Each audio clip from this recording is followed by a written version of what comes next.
We in the flesh, man. Welcome back to another episode of No Name Wrestling. Night 2 recap for you all. Better feeling than we had yesterday for night 1. Man, we got a lot of good things to talk about today. Not really too many negatives. I feel yesterday was a lot of negatives. Today's going to be a lot more positives because the show was really good. I did think night 2 was really good and delivered for high expectations. Shout out to Jade, who will not be here today. Shout out to Mo and Nate, who were at WrestleMania. So hopefully they enjoyed the show themselves. Shout out to Truth for coming on to be a part of here. You actually were requested a lot to come back on here after your last episode. So a lot of people they like your opinions, man. They rock with you. So had to bring him back, So he's back here today. We're gonna be doing some talks, and we'll get your takes on night 1 yesterday. For yesterday, Truth. We'll get when we dive into it. We'll get how you felt about certain things and what you think can possibly happen. But overall, a lot of us yesterday who were on here, if you watched, we kind of were like a little deflated going into night 2 because we really weren't sure if the decisions were going to be made correctly and if the crowd was really going to be into it, and there's just a lot of things that we were just uncertain about. But I think all the decisions were fine. I think the matches were all good, even though some of those matches felt like they could have went a little longer as well too. I thought every match, had a good crowd reaction. The main event was really, really good. That was incredible. That delivered. So everybody in the chat, thank you guys for waiting too. I know we're always a little late, but shout out to everybody in the chat who was waiting for a little bit. Make sure you guys go follow, sub to the No Name Wrestling channel, YouTube. We're trying to get up to 1,000 over there, so make sure you guys go subscribe to that channel. Follow the Narcolepsy Boy 100 channel as well to be updated with all wrestling content, and for the No Name podcast that will be on there as well. Go check out G's channel and everybody's channel. Truth, you want to plug into something? You got a channel or podcast you want to plug in? Sure, just at Wrestling Truth on every platform. You can find me on pretty much every platform. So if you just search up Wrestling Truth, you'll find me there. Appreciate it. Make sure you guys go show him some love, man. Show him all the love. Go check out his wrestling content. And we'll have to get Lynn's take. Lynn wasn't on here yesterday, too, so we'll get his stuff on. He's the Cody guy, so we'll get his takes on, how he felt and everything. So overall, I'll say this WrestleMania is like 50-50 for me. I don't think it was a total success, but it wasn't a total failure either, because night 1 didn't live up to high expectations, I felt, but night 2 definitely delivered to the expectations and hype. So I say it was kind of like in the middle, like they have still yet to me been able to have like a very epic night 1 and night 2 like combined together. You know what I mean? Like it's usually like a night 1 is really, really epic, and then night 2 is either like it's okay, or it's just like good. You know what I mean? Like I don't feel like they've had a very elite night 1 and night 2 yet. Like 39 I think was probably the closest, and 40, those are probably the two closest that we've had to like that you could say. But overall I thought the show was really, really good. Started off good, ended good, the middle stuff was good. I did see what Roman said about that stuff. That's going to be depending on that could be a game changer depending on how much he actually really, really shows up. But I guess it also depends on how people feel about the part-time champions too, and all that other stuff. So, how do you guys? Let's go to Truth first. How do you feel about Roman Reigns being the new World Heavyweight Champion? Because they created this, or they brought back the championship because he had the title part-time, and people had felt Raw deserved a world champion because they were fighting for the U.S. title for a little bit, and that title was kind of like the workhorse championship. Seth Rollins did a lot of good things with it. Damian Priest did some good things with it as well. Punk, you could even say, did some good things with it. But now they got Roman as the World Heavyweight Champion. Now he said in the press conference you're gonna see him all summer, so he's gonna be around a lot more. Whatever that means, it means maybe he shows up occasionally more, but I don't really think it matters how much he shows up. For me personally, it just matters what he does with the championship when he has it. Like that's what I care about most. I care about when you're the champion, what can you do as the champion? Because there's a lot of people right now that are there every week that don't even feel like champions. Julia been champion for I don't know how long, and they don't even feel like she matters to the product. You know what I mean? Jade was champion for 170 days and didn't even feel like she mattered when she was champion. So I don't really think it matters what you do as a part-time or a full-time person. I just care about when you're on the TV, when you're the champion, what can you give me? Now, booking does play a factor into it as well, so the booking does matter. If you're obviously not getting good booking, then it's going to kind of be hard for you to be presented as a good champion. But we've seen Roman Reigns on a part-time schedule. When he has the good booking, I mean, he's doing the best shit in the company, and the title felt the most important. So Truth, how do you feel about Roman world champion? Do you think it's a step backwards, or do you think he's reclaiming that throne as like, I'm taking my spot back? So honestly, it really doesn't affect me too much. That and nothing against Roman. I love Roman. I love him as he's been a good champion in the past, but it's just really difficult because of all he said about this title. Right? He called it the losers championship, whatever. Like Roman has said a lot of things that I think hurt WWE more than help when it comes to what he says like outside with like I don't know Jimmy Fallon show, whatever. But this is his opportunity to really just fix that, right? And show that this world title is just as important as the WWE title. I mean, it just main evented night two, right? That shows you that this world title is being taken very seriously. And I don't think Roman necessarily needs to be there every week, but I do think he needs to play a role. I do think he needs to be the tower that these guys climb to get to that point where Roman Reigns is the eventual, the goal for these people. And most importantly, what Roman has is the same thing that guys like John Cena have, right?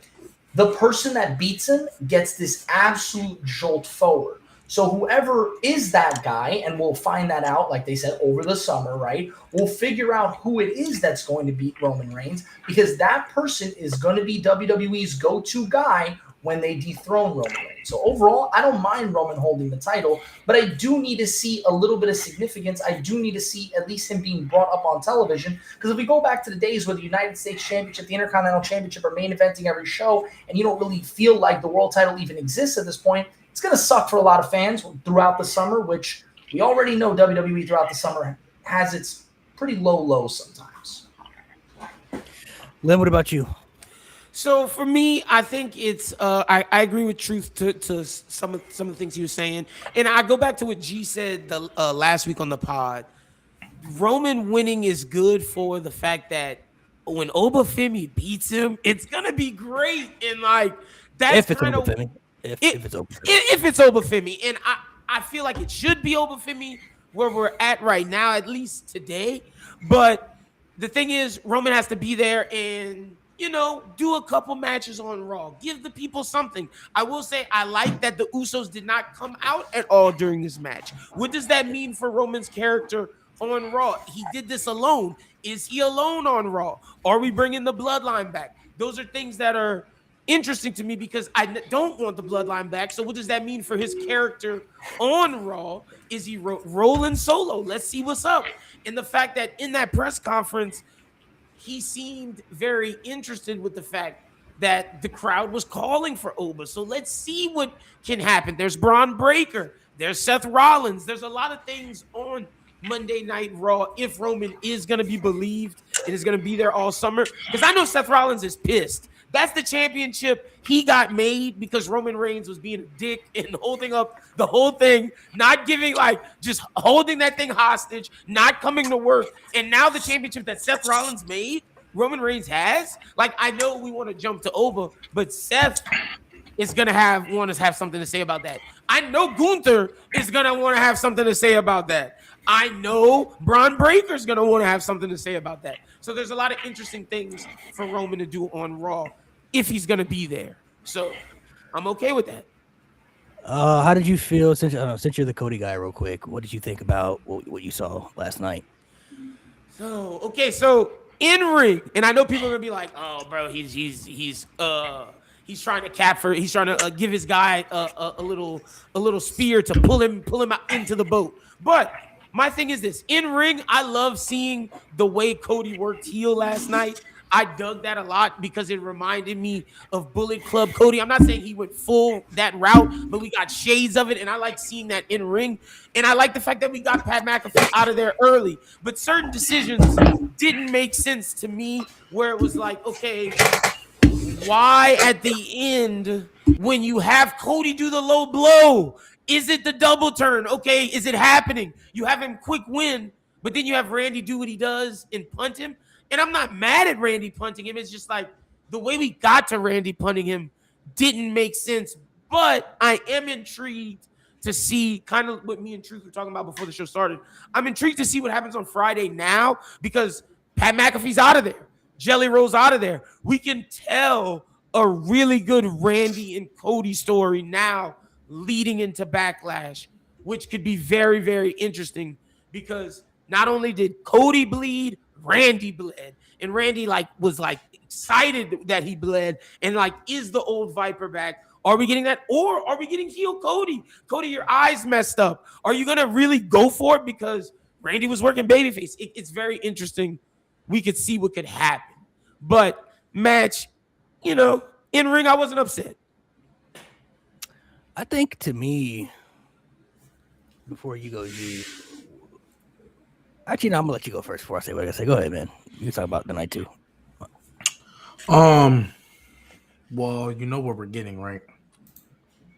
We're gonna get 4 months of Roman Reigns being here because that's when summer's over. Mm-hmm. And then we're gonna get the inevitable long-term storytelling that Triple H loves to do. And then we're gonna just wait and see what happens in Mania because yes, you named all the list of people that are gonna need to get smacked. The IR merchant, he's gonna have to get smacked. Gunther, he's probably gonna have to get packed up. But I said I thought Roman was gonna win because whoever beats him is gonna do wonders for him. Gunther, Obafemi, Braun Breaker, whoever that may be, right? I do, and I am a big Roman Reigns guy. I've called him top 5 all time. I do want people to know that I think those people that are still kind of trying to find reasons not to put him in certain conversations, you're kind of running out. You're kind of running out. I personally feel this is his best in-ring WrestleMania match. Like bell to bell in ring. WrestleMania 40 had all the bells and whistles. I totally understand that. I understand if you take that. The triple threat when he put Edge and Bryan, stacked them, pinned them, I get it. 39? This might be his best in-ring match. And it was with CM Punk, who was also obviously, as Roman Reigns said in his press conference, this is sports entertainment and professional wrestling finding the perfect middle ground. That's basically what they did. This is probably his best in-ring match. Did it by himself. Everybody says he can't win without the bloodline. Nobody showed up. And he overcame the low blow. He didn't even have to go that far. He overcame the low blow. This is another WrestleMania main event that you're adding to the belt. Like, ooh, that's elite. He's got like 5 of them now.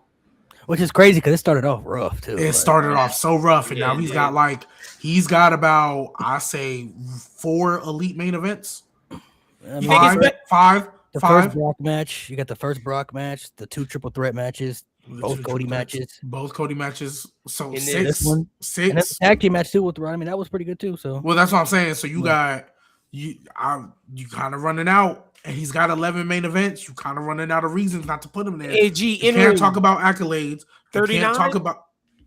You think he's better than 39 in ring? Yes. Tonight? Okay, man. I'm not gonna lie. The Cody Roman 1, I don't view as high as everybody else does. It's cool. It was cool. I'm the same. It was a good match. It was cool. It was a good match. It was all right. I think for me, 39 was 39. That might be, out of all the elite main events, that might be his worst.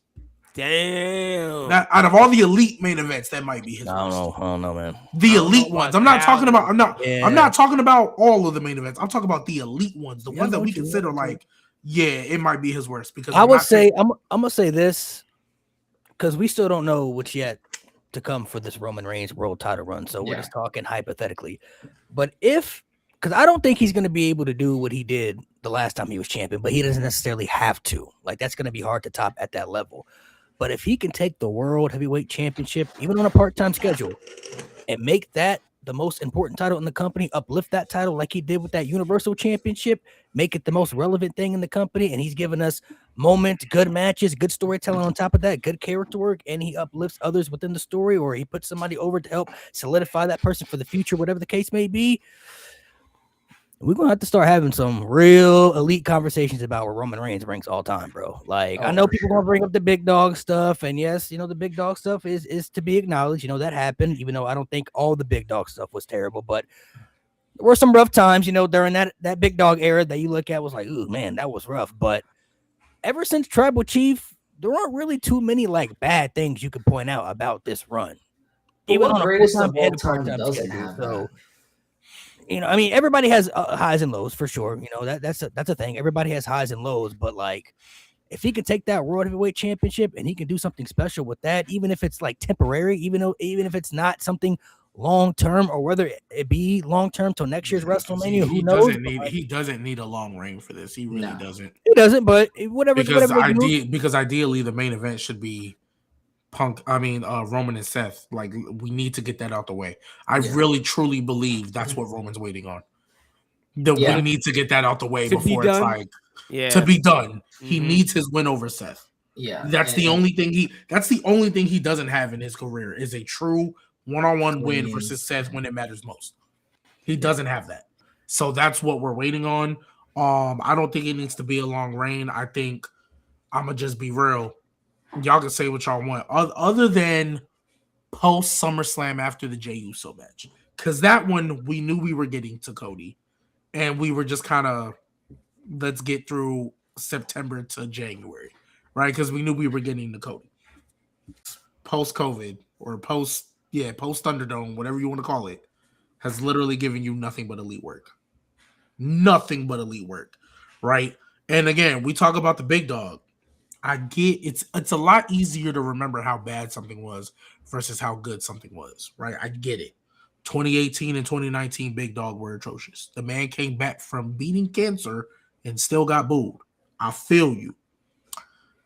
But Roman Reigns has been in WWE since 2014. It is now 2020 or 2012. Sorry, 2012. You're right. I'm thinking of when the show broke up. I forgot about when they debuted. So 2012. That just goes to my point and more. You know what year it is? It's 2026. That's 14 years ago. We really gonna still tax? How many other greatest of all time do we tax for 2 bad years out of a 14-year career? We don't do that with the Undertaker. We don't tax him for 2 bad years, and he was doing this for 20, 30. He had a lot of bad years. but we don't tax people. Undoubtedly have him top 5. Now, I don't even think they have him below 3. If we're being honest, 4 I think is the lowest I ever see him. How many people do we really tax for 2 bad years? Like, granted, they were atrocious.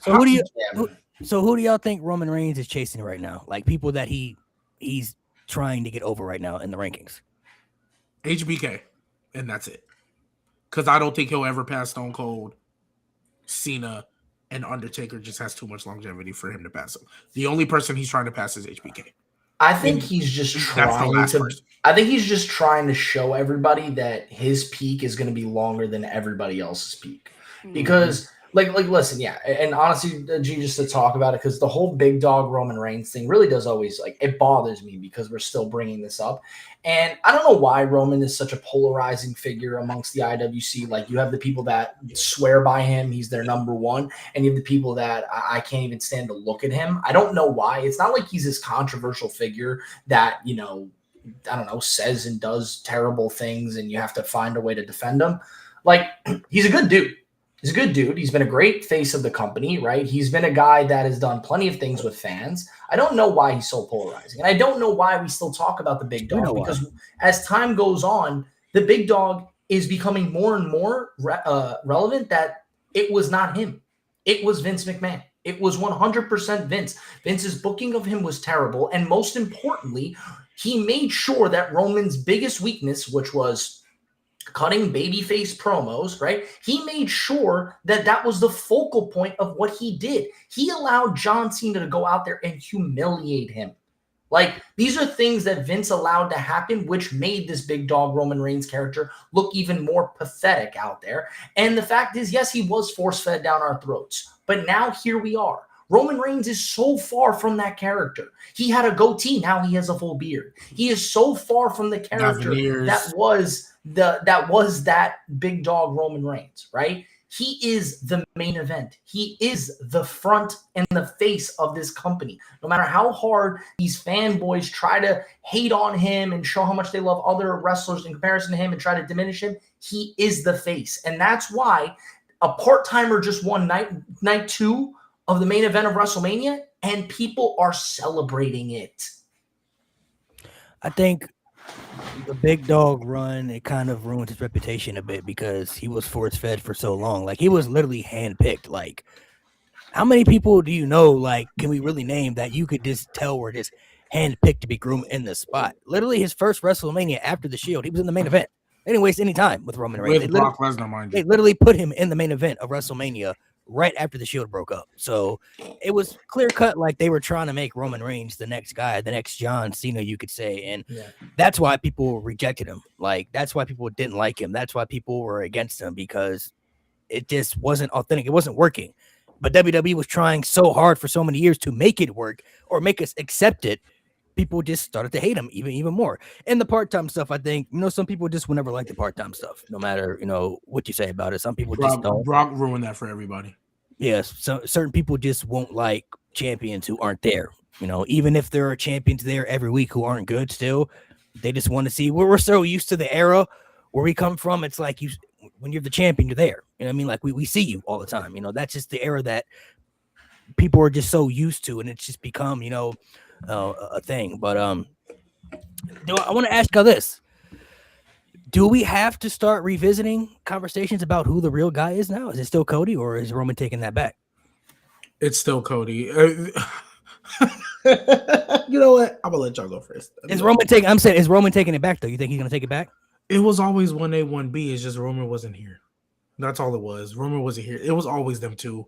Like, if you want to look at it like a closer Stone Cold Rock, if you want to look at it for that short time of Cena and Batista before Batista got, eventually pushed down, it's just Roman's part time. If Roman was here every single week, it would literally be them two. Yeah. Bump that. I genuinely believe if Roman was here every week, we would have had Roman Cody 3. Because there's no way you can't have that if they're here every week. And I think it's what you said, Malik, in our group chat. I think WWE finally has what they want. Both guys as champions. To do what G was talking about, how they had that for the little bit Cena Batista, but now they have both their guys as champions. Top merch sellers, top ticket sales, everything should happen now to their beliefs because both guys are here.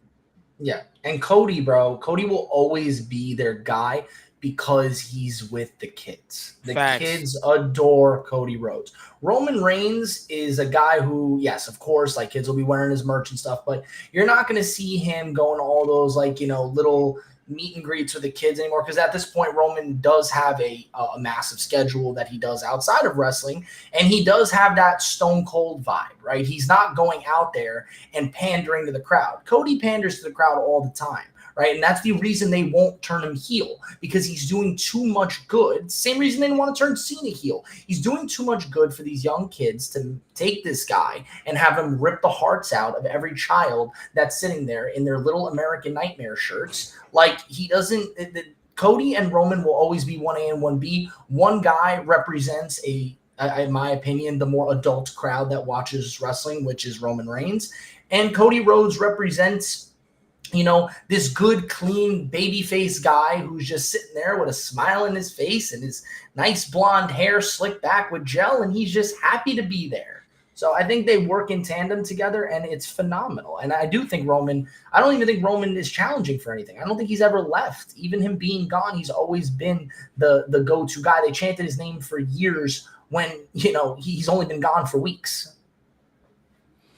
Okay, so there only could be one face, though.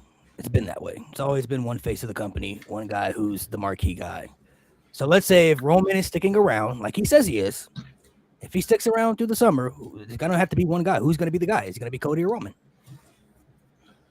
If we want to be technical, yeah, he might stick around, but we know that's not going to last long. Cody is still going to be full-time for the next 4 or 5 years. So we know right now, once WrestleMania 40 happened, Cody became the face. Yeah. Cody is the face.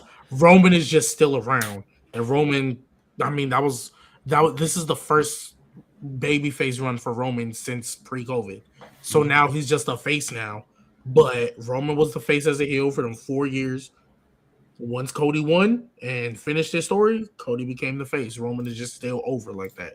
Who's Like, on them drumstick boxes, bro? Who is on the juice, the Minute Maid juice boxes? Like every sponsor that WWE has, there's only one guy that is on the face of all the sponsors that are in WrestleMania. It's Cody Rhodes, and that's not changing anytime soon. Who is on Get Up with Mike Greenberg? Like Truth said it, there's only one guy doing all the Cena stuff. It's Cody Rhodes.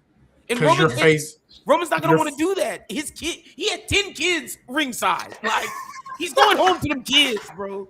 And realistically, your face of the company ideally can't be part-time. And I don't think he can be an anti-hero. Right. The face. Well, that's what I'm saying. They made it work with him because they literally had no choice. But the second Cody came in WrestleMania 38, everybody pretty much knew, yeah, that's going to be the one. I think in the modern era of wrestling, honestly, it was just a torn pec. He would have won at 39 if he was here. Yeah. For that year. I think we're at a point with wrestling nowadays, like way past the Attitude Era, where I just don't think an anti-hero can be the face of the company. I think they need a clean-cut good guy who's going to smile and wave to the kids. Like Attitude Era back in the day, Stone Cold, of course, like was the face and he was the cool guy. And it was because the wrestling fans that they were, looking to reach out to were not children. But nowadays we're in the PG era, right? The fact that we got blood in 2 main events is one of the craziest and most absurd things to us modern wrestling fans. Like, I can't believe they did that. I just think, listen, that's another separate conversation. I just don't see how an anti-hero can be the face of a company that is designed to reach out to children. But I think it alternates because if you look back throughout the history, you had Hulk Hogan as your face. All right, cool. Yeah, eat your vitamins, blah, blah, blah, blah, blah. And then you got Stone Cold as your face, like a true face, right? All right, boom. Stone Cold. We had that. You had Rock as kind of a counterpoint, but he's kind of similar to Stone Cold in the way he presents himself. Boom. We get out of that. We transition to John Cena. All right, we back to the white meat baby face, right? They tried to do it with Roman Reigns as that. And then when did Roman Reigns become the face? When they just let him be who he really was. He was a heel, but he was a cool heel, still the face. And then when Cody won, it's kind of transitioning back. I am of a firm believer that you do not have to have a white meat baby face to be your face of the company. I'm a firm believer that you can have a heel be the face of your company. I saw it work with Roman, and even though Stone Cold, he only had a short little time as a heel, his character realistically shouldn't have been your face, and it was. Like, if we look at all metrics of what you should be, but it was, right? Yes, different time, more edgy, whatever. But, like, I look at the future, because, like, we talk about Cody Rhodes right now, he's the face. Is Roman still the face? But, like, Oba's pretty much stamped himself today as your next face of your company. He can go do the interviews. He can go say hi to the kids. He can go do everything you want. And that man is not cookie cutter. That man will beat your ass. Yeah. Or and then smile at the kids tomorrow morning. Or cool. Trick. It could be Trick too, because in Trick's no, not that he ain't. I'm not gonna lie. I'm not gonna lie. No, I love Trick. I love Trick. I'm glad you too high on Trick, bro. I ain't gonna lie. It's not. Trick. I'm not gonna lie. Yeah, I was just about to say. Charismatic, Trick does not have the in-ring capability or the presence that an Obafemi has or that a Braun Breaker has to be the face of the company. Like, Trick is gonna be a star. Don't get me wrong. But let's be real, because let's keep it above. I know we love Trick. I'm glad he getting over. We know what it was when Trick was NXT champion. That was not good. Not good. That was not good. When he was NXT champion. Fair. No, you're right. The TNA title. That's what I was about to say. I was about to say his TNA run is what changed him. But you can be a TNA champion, but you can't be an NXT champion. You gotta come on, bro. That's because they did that They tried to shove babyface Trick down our thing, and and I think that's what changed him when he realized he could be a heel / anti-hero with the TNA thing. But you're right, the NXT championship was a problem. Yeah, he not Braun, bro. I'm sorry. For me, I agree with some of the stuff y'all are saying, but I'm looking at things a little differently now because I kind of feel Cody definitely took the face of the company spot back after he beat Roman at 40. I don't know why people try to debate that. Like, that was the clear-cut thing. But things ain't really been the same, if we're being honest, since Cody been the guy. And I feel that they keep going back to this Roman experiment, and I think they feel they might have to because what they had when Roman was champion was like that's when WWE. Well, we talked about before was like, man, this shit is good. You know what I'm saying? Like it's must watch TV, and it's not all necessarily Cody's fault. It's a lot of other factors that play into it as well. But Roman's quality is so high when he does it so well. It kind of makes me feel they want to go back to him as the guy. And I don't think he has to be there all the time for that. I don't think he has to be on the cover of all this and all that because they just put him in the main event at night 2. And I wouldn't have said that last year. Can I hit you with a devil's advocate question? Good. All right, so Roman comes back, but nothing changes with the main card, nothing changes with the tag titles, nothing changes with the women's division. You just have a better main event storyline every week. Does that really? I think that's what they want, though. At the end of the day, because the main event scene when Cody was there, it wasn't bad, but it wasn't the level that Roman provides it at. And I think that's a booking thing too, though. But that's also I also feel like too. I just feel like Roman has something to him that Cody doesn't. I just feel like it means more. Like when you beat somebody like Roman opposed to Cody. Like when you beat Cody, it's a big deal now, but doesn't feel like. But it's also because it doesn't feel like you're a made guy though. Like I was about to say because Cody's never put somebody over. Everybody he's lost to, he lost to Cena. Right. Okay. Right. He lost to Drew, but like that was we all said like you're a nigga damn. Like that's what it felt like. And then he lost to Roman the first time. So like it never really felt like he's never been at that point where it's like he's putting someone over to like be the next guy. So if he beat Cody and Roman, what's more effective going to be for Oba beating Cody? As of right now, Roman. Because as stated in current day, Roman Reigns, I saw him make a star in Cody Rhodes. I was about to say Jey Uso was beloved when he pinned him. And then obviously they turned on him later. But Jey Uso, the height of Jey Uso's popularity was in the feud with Roman. Yeah. It's because of the reign. The reign was so special. The reign gives Roman that kingmaker power. Like Cody doesn't have something like that yet. Like that reign was so beneficial to him, and like what he did in that reign being so long, and like G said, what he did for Jey Uso, Sami Zayn, Cody Rhodes himself. Cody doesn't have something like that yet, at least.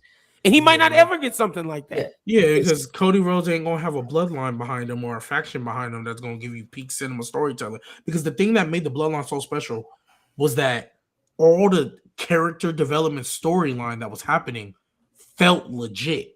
Mm-hmm. The first time he told Jey Uso, you're going to be out the family. Like, we had never seen that in their dynamic before, and we hadn't seen it in a while. Like, it felt so real. That's why it's like, yeah, Cody's never going to be able. The only way Cody can kind of get there is when they finally make him be Homelander. Once he finally gets to the Homelander, that's when we're going to start seeing the cinema. Right now, though, we're kind of buying time right now. We're buying time to get there. So, yeah, it's actually interesting because, like, you brought it up. Like, has Cody actually, like, since coming back to WWE, he's lost matches, I believe, to Drew, Brock, Roman, and The Rock. Cena. I guess, and Cena, and then I guess if you want to count The Rock, that there's not a soul in there that needs that win. Like, he hasn't put anybody over. Anybody that actually, I mean, bro, let's say what you want about Roman. Roman put over Bronson Reed. Roman's put over Jey Uso. But that's after the reign. That you gotta. I don't disagree, but I also think, first of all, to go back to your original point, Malik, I think that there's a conversation about the reign that Cody had versus the reign that Roman had, or even just how wrestling was when Roman had the title versus Cody. I think it's also just about everybody was loving watching Cody go after Roman for the title because everybody loves the chase more than they love the post chase.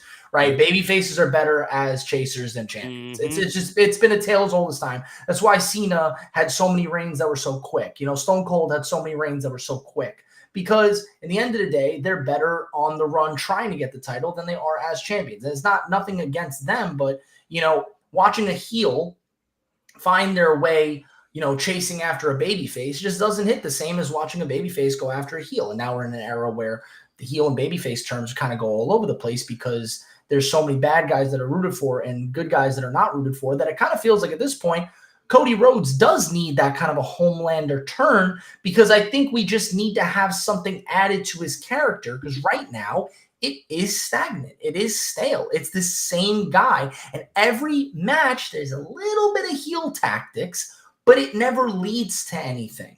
It never gets anywhere. Him acting like a heel in the match would mean something if it actually led to a turn.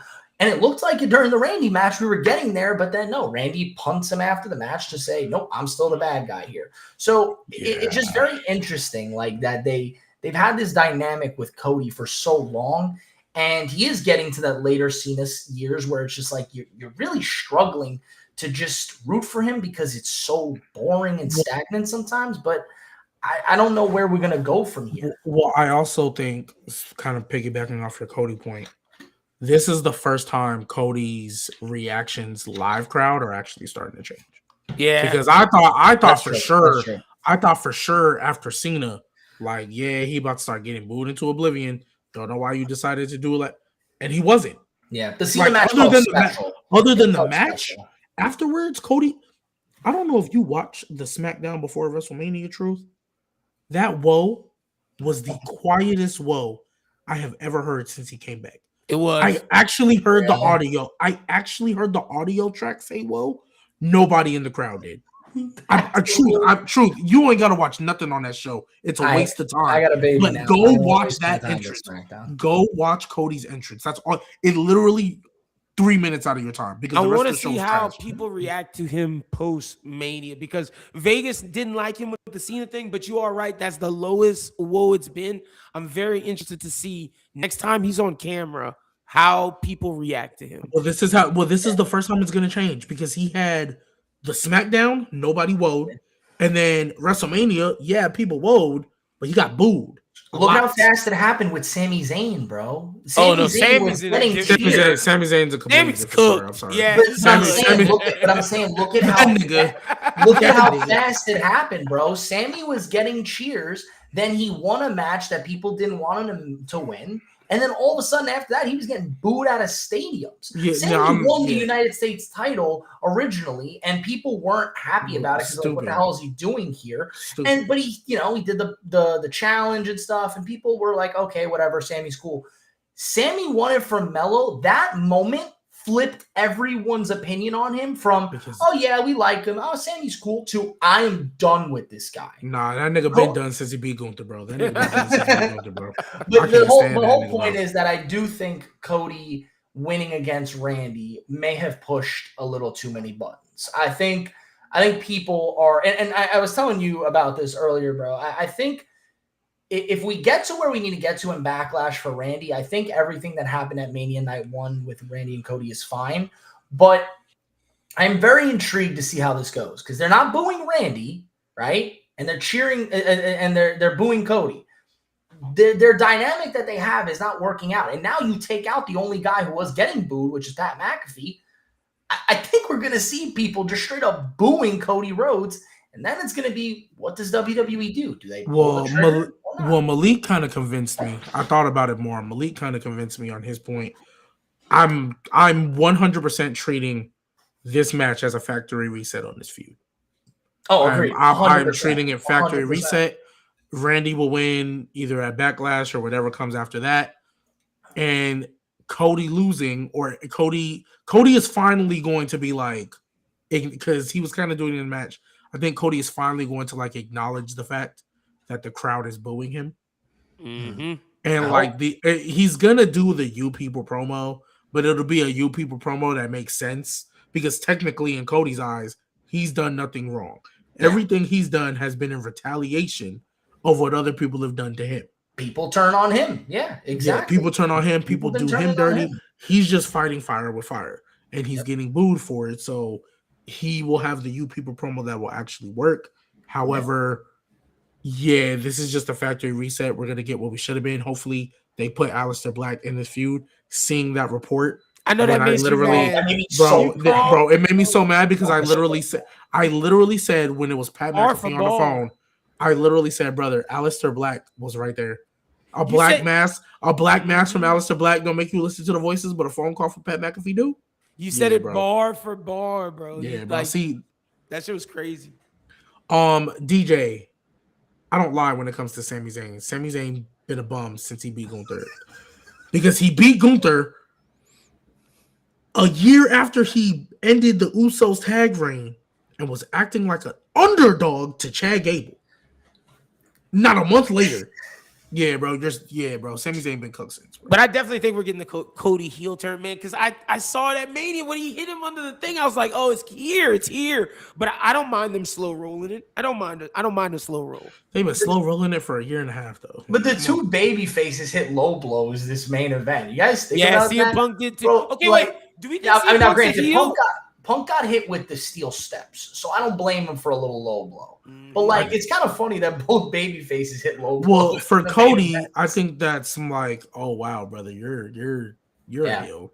That was Yeah, way more- that's that was way CM more Punk is heel. more of like a you just don't like this. I guy. just need to do something to stay alive. Yeah, but it is interesting. I just find it funny that, like, the two baby faces, the two good guys in quotes, were the ones hitting low. I mean, granted, no one was really a bad guy in the match tonight, but overall, yeah. I mean, dude, Cody, I think is going to go. I want him to go heel. I really hope they do it. I just think they see too much merch opportunities and too much. He's the good guy. He's the baby face. We need him in the front and center.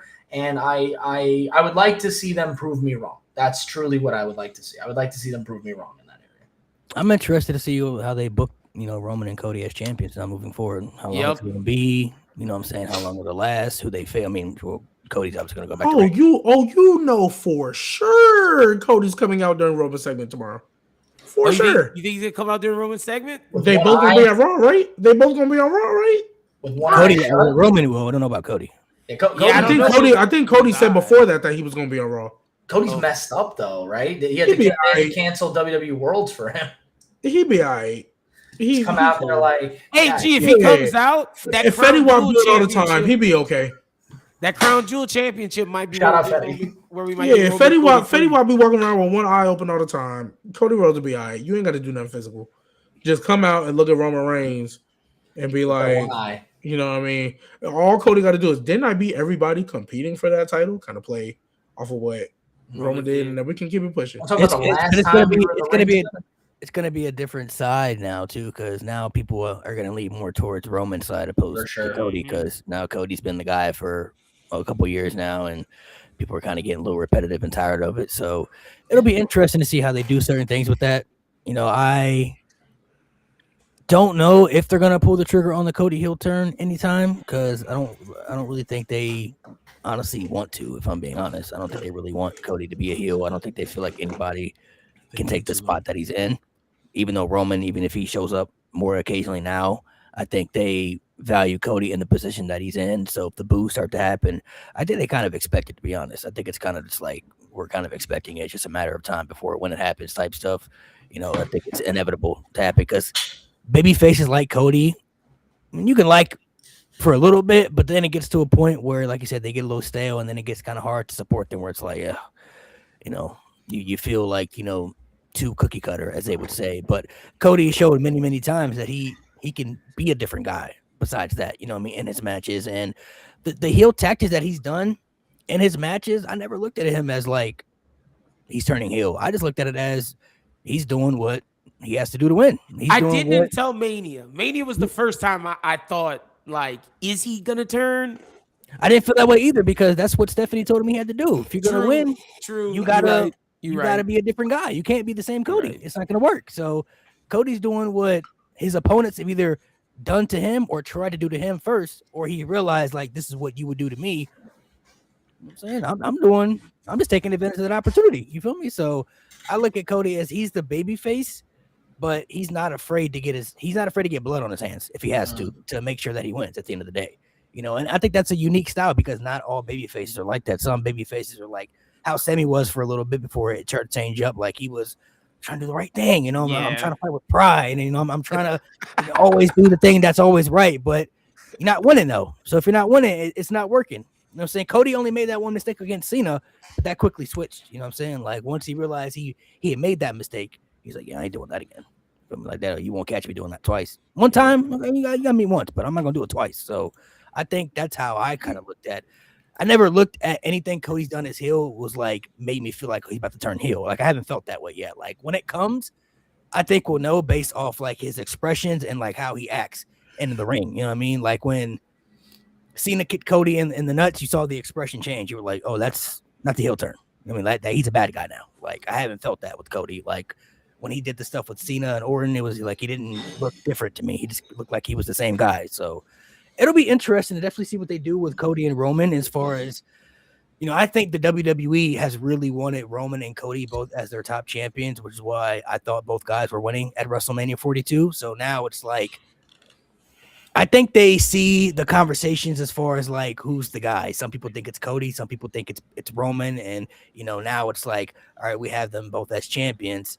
Let's see, you know, what we can make out of this. So it's like they have an interesting aspect here to me to actually produce some good quality stuff with both guys as champion. Now, one thing I will say that kind of does hold Cody back a little bit, they don't have the consistent, really good booking when it comes to Cody's side opposed to Roman's side.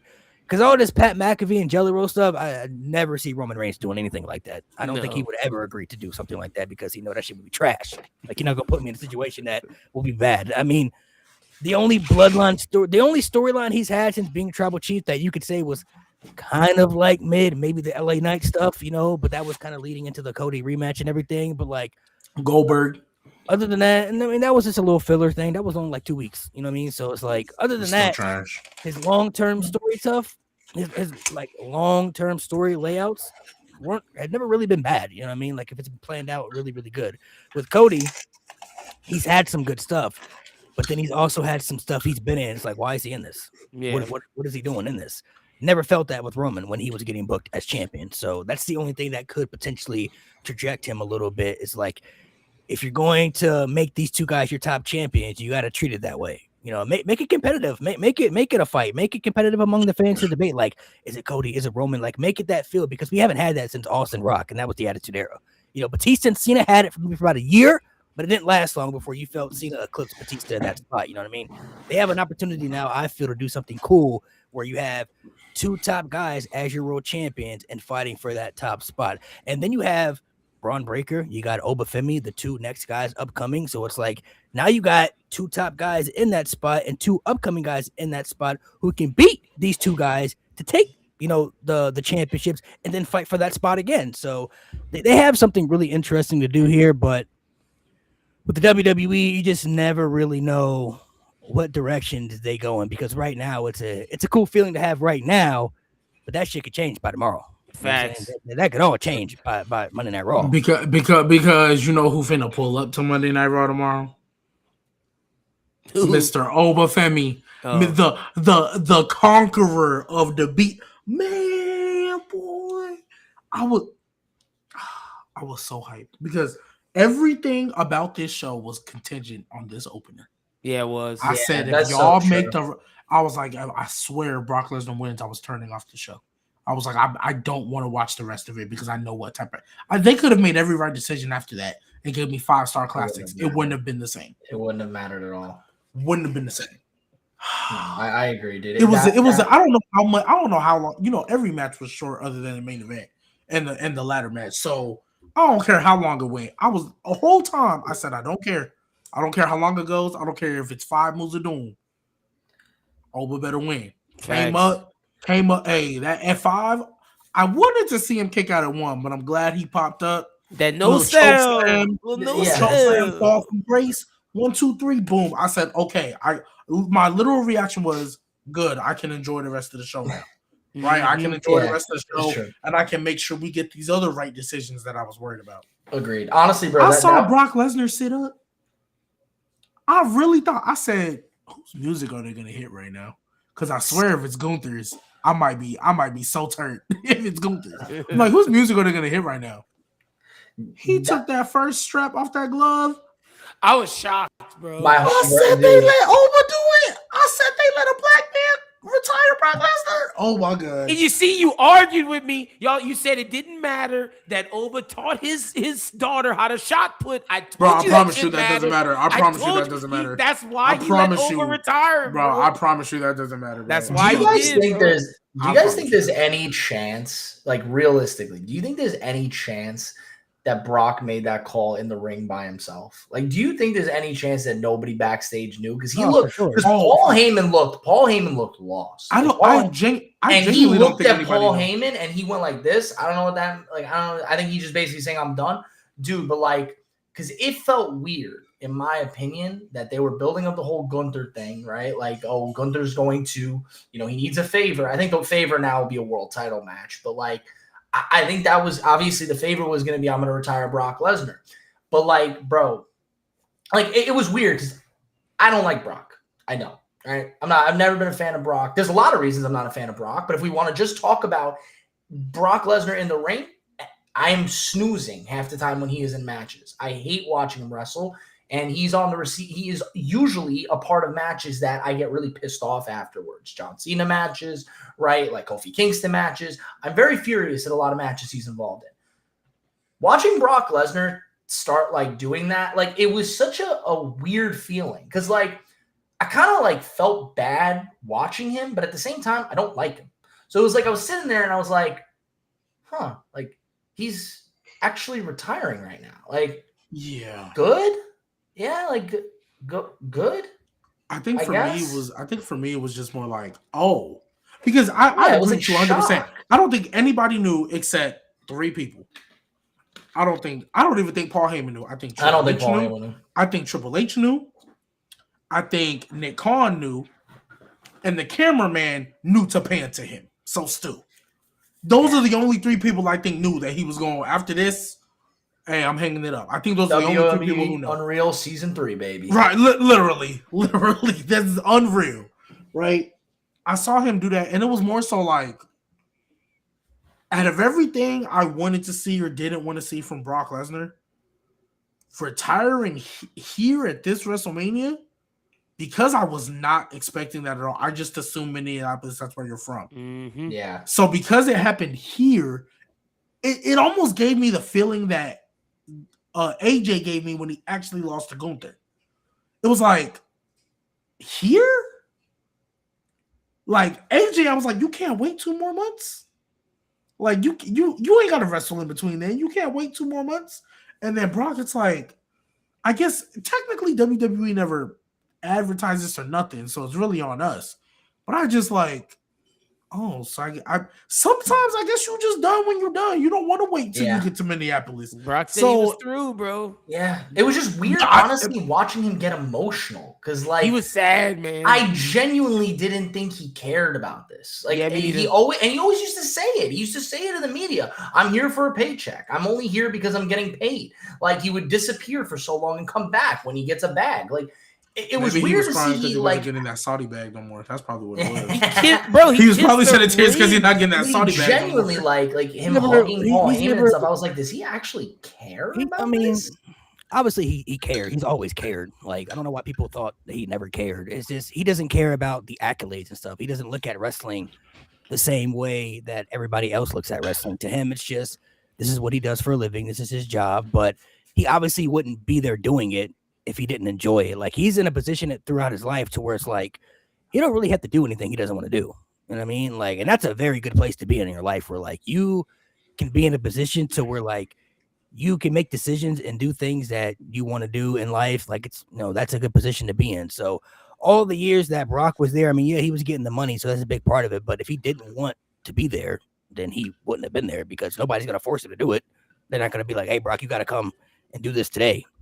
It was a pretty fat payday to not like accept because he was getting paid bank. And honestly, though, I will say, in the end of the day, I'm just glad he went out putting over Oba in probably what was one of Brock's better like WrestleMania matches. Even with it being under 5 minutes, we all understand that this is just what Brock does. Like, he's a finisher fest half the time.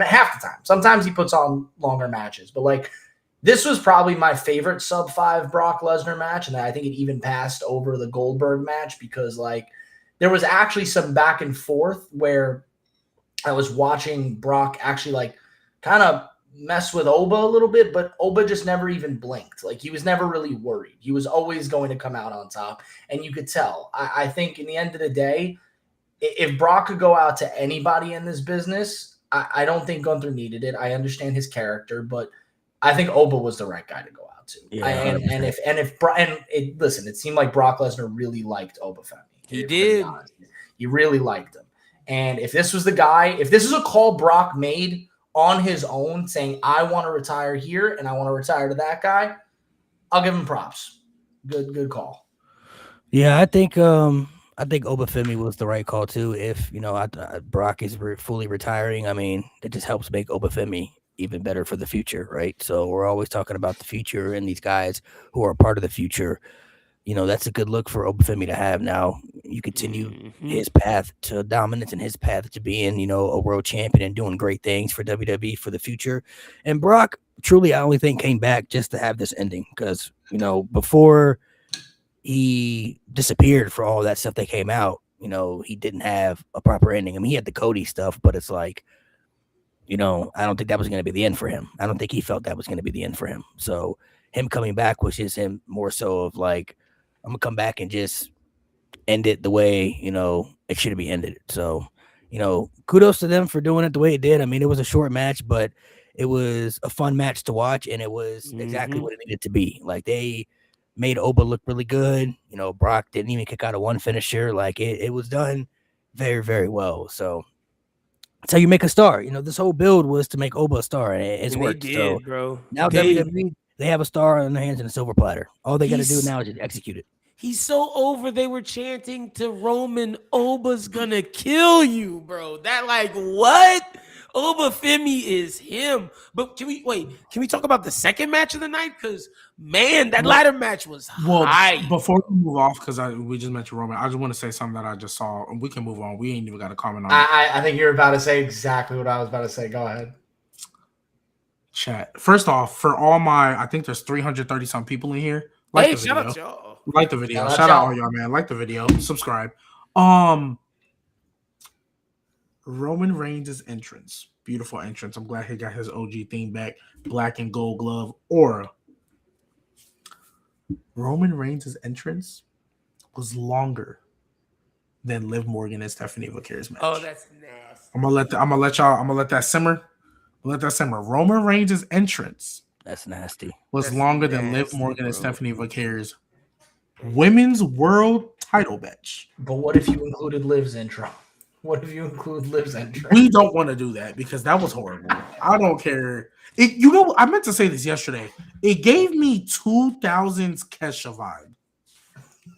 That's what her theme song gave me. It gave me Kesha wake up in the morning feeling like P. Diddy. That's what it gave me. You know what's crazy? The only women's match. That's the lyric of the song. That's the words of the song. The only women's match that actually went 10 minutes long was Rhea Ripley versus Jade Cargill. Yeah. Wasn't a bad match though. Rhea and Jade actually did. Hey, we gonna get to Jade Berg because shout out to Jade Berg. That bro, when she pulled out the one-winged angel, dog. What you doing, bro? I was like, wait, what? If you told me that Jade and Rhea would have the longest match of every women's match in the entire show for both nights, I would have told you you're crazy because I would have thought that would have been the fastest one. Maybe the tag team. I would have believed you because they always give Rhea time. They always give Rhea time. But also in the end of the day, sometimes it feels like they overprotect Jade. And it's nothing against Jade. I think she's gotten so much better.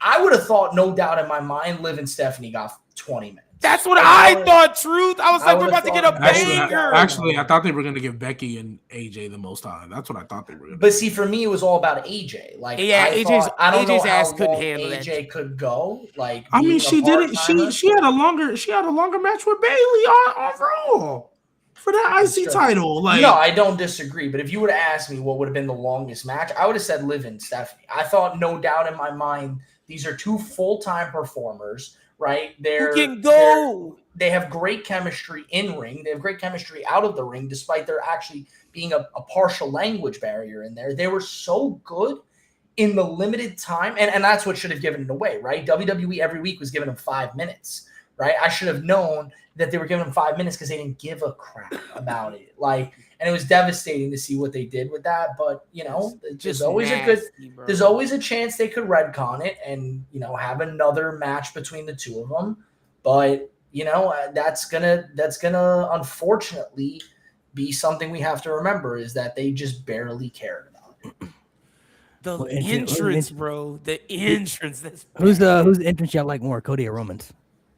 Romans, bro. I'm sorry, Romans. Nah, my God, but I'm not gonna lie. Hey, no, I'm gonna give Cody his props. That shit was hard. I gotta that go shit Cody, was crazy. Bro. That was cool. I thought Punk copied him with the vignettes. I was like, oh, Punk, you on your copy shit, but I like Punk's vignettes. Oh no, Romans was tough, bro. I think was classic, bro, because Roman came back with the red and the thing. Well, yeah, what did it for, I liked Cody's. Cody's felt like superhero-ish. You know what I mean? Felt like all his costumes. Yeah, felt like a Marvel type stuff. But Roman with the drums, and what did it for me when I heard that OG theme, bro? I said, yeah, bro, it's raps, bro. He came out with the black and gold glove.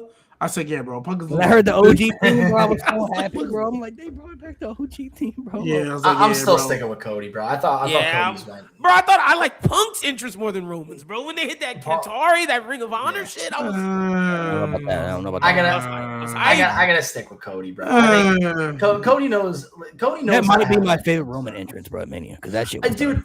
Roman has like the most like he doesn't go like crazy with these like long vignettes and stuff. Like, bro, he just gets like classic music out there, and then he just struts himself to the ring, and you just feel the aura come off him. It's crazy how he does it. Like, you know what? Maybe he is the real face of the company. I might have to rethink on this. Like, I'm telling you, you know what? Special, bro. And that's the one thing that I just feel. Cody, like, how many people in the company's history can you name got more aura than Roman Reigns, bro? Like, dude, honestly, it is a true his statement. Presence is like, it's different, bro. It's different. He just like, it's just everything he does. Like, even just the way he like slow walks to the ring. Like, so many people that would slow walk would get me mad. But I'm like sitting there watching Roman, and just you feel the aura. And I don't know, man. I look at Roman Reigns. In a generation type of guy. I feel like I'm glazing the absolute. You're glazing, bro. That Cody interest was gas. Cody's my favorite superstar, and I'm talking about. You be glazing Cody. Hey, the chat agrees though. The chat agrees though. The chat agrees. But Sami Zayn, Cody's interest was cool. I liked it. I think Roman. Yeah, I thought it was cool. It was a good entrance. It's just man, it ain't got the aura. No matter what Cody did, he came out with the mask up under. Yeah, cool. Which, by the way, I do miss the fact that he like would come from up under. I do like that touch. But man, Roman ain't got to do much. But I even think Roman got the 4K camera. I'm almost positive he got the 4K camera for his entrance. But and nobody else was getting that. Nobody else was getting that. Not even Liv Morgan singing that Kesha song.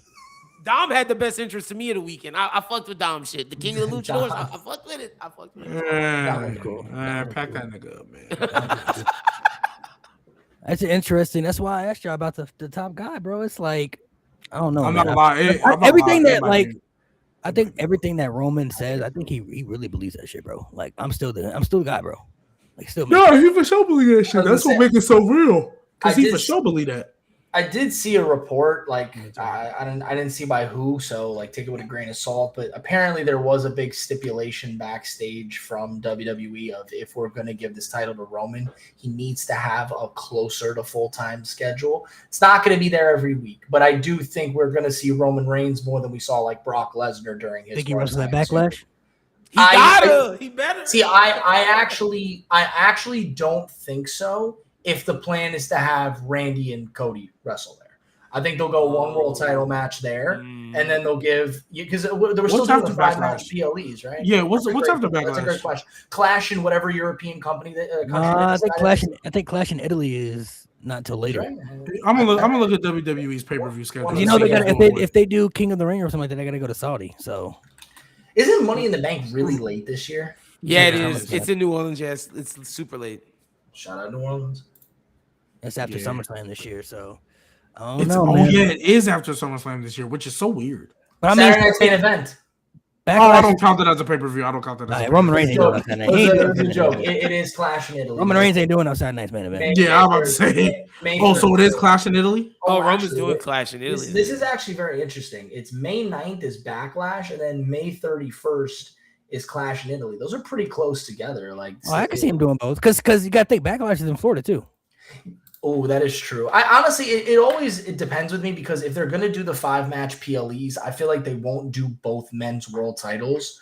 So I feel like one of those. Roman Reigns will for sure be in Italy. Yeah, he's definitely Yeah, doing I think he'll be in Italy. He got to do Italy, bro. That crowd goes stupid, bro. You need it. You need it. I think he'll do Italy. I can see him doing Backlash too, though, because but honestly, the fact that we're even having this conversation about him showing up potentially at both, that's good. That's good news. We need that. Like Roman is he's crucial to show up if he's going to be. Hey, but think about it though.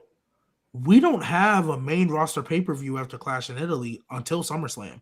That's June and July because the only thing that's here is Saturday night's main event. They said they're announcing something soon. I'm pretty sure they're coming out with another. Okay, I think they're coming out with another pay-per-view. They usually have another Saudi show in there, but everything. I think that's the thing. I think they're gonna announce a new PLE soon. Yeah, they're putting some in Europe. They gotta wait for the whole. Bro, they might as well put Evolution in there, bro. They're gonna do something. They don't care about them, bro. They're gonna do something in Europe more than likely on that tour while they're. But if they listen to us more often, they watch the show. I don't know what you know. What TKO probably blocked of Triple H's access to our show because clearly once he stopped listening to us, shit's been hitting the fan. So I'm gonna need Ari Emanuel to open up that Wi-Fi again and let him watch our show. Trying to help you out. Roman 3. But we'll definitely. I just saw that. Like, yeah, realistically, do you think we get to Crown Jewel with them both holding the titles? I don't think. I don't know when it is, so I would have to look. Crown Jewel usually like in October. It's late, right? So it is. It's October. It's October 2020. But last year they didn't have Crown Jewel in Saudi either. It was in Australia, so. I don't think they'll both be holding the titles though. If Crown Jewel's in Saudi, they're doing the championship because it's only a Saudi thing. Yeah. I thought, did they not do it? Did they not do it in Australia? No, they didn't. They didn't do the Crown Jewel champion in Australia. I think they did because Seth Rollins did. He beat Cody. Oh, they did. Seth beat Cody, and then who won? Stephanie beat Tiffany.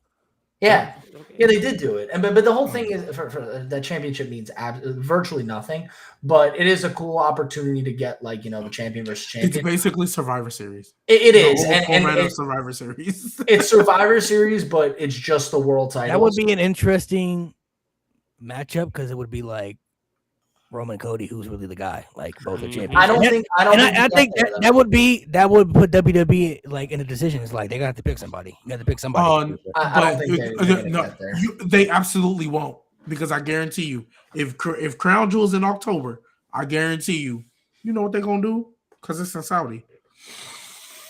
I smell a DQ finish. I smell a DQ finish, and that'll set up War Games. That's literally what it's gonna do. It's gonna set up, bro. They are not going to have a definitive winner. If it is Roman and Cody, they are not going to have a definitive winner in Saudi Arabia. I don't. If it's not a WrestleMania, it'll be a DQ finish. I don't even think they'll get there. I think Cody might get there, but I don't. I think Cody will drop it to Randy before that. Cody ain't even gonna be the champion at that point. I think Cody's most likely going to lose way more before Roman, obviously. So I will stick with.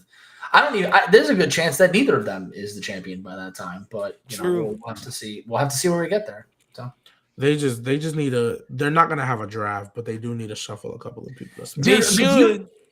I actually want to ask, but they don't do the draft right. But I was going to say, do you think that it has to do with Netflix by any chance? Because it feels like Netflix has their priorities of these are the guys that we want, and then SmackDown gets everything else. Plus, here's the NXT stars. Yeah, that's SmackDown's benefit. Versus Obo was just so special. You needed him on Monday Night Raw. It feels like Netflix just has this pull. Because why would they just stop doing the draft? Why would they stop shuffling? Why are the titles on the same place as always? But I think the reason they stopped doing the draft is because they sucked at it. Literally, I vividly remember. All they did. I forget the year, but all they did. I think it was Bianca Belair was the first pick this year or something. All they did was take the feuds that were happening on Raw and moved them to SmackDown. And then they took the feuds that were happening on SmackDown and moved them to Raw. And even though people on this podcast, I think half of them aren't here, tried to tease me about people being in couples and how they don't like to split them up, they literally do that all the time. If Bianca Belair gets drafted to SmackDown, guess who's following them? The Street Profits. When Charlotte and Andrade were a thing and they was engaged, they was on the same brand. The only people that weren't on the same brand as of late recently was Ludwig and Tiffany. And that's because when they got together, Tiffany was still in NXT. That's the only couple I vividly remember them keeping on separate brands. Everybody else, Zelina and Alistair, before they even got together on screen, were in the same brand. They do it all the time, so they don't really draft how they're supposed to, because all they do is flip people to the other side.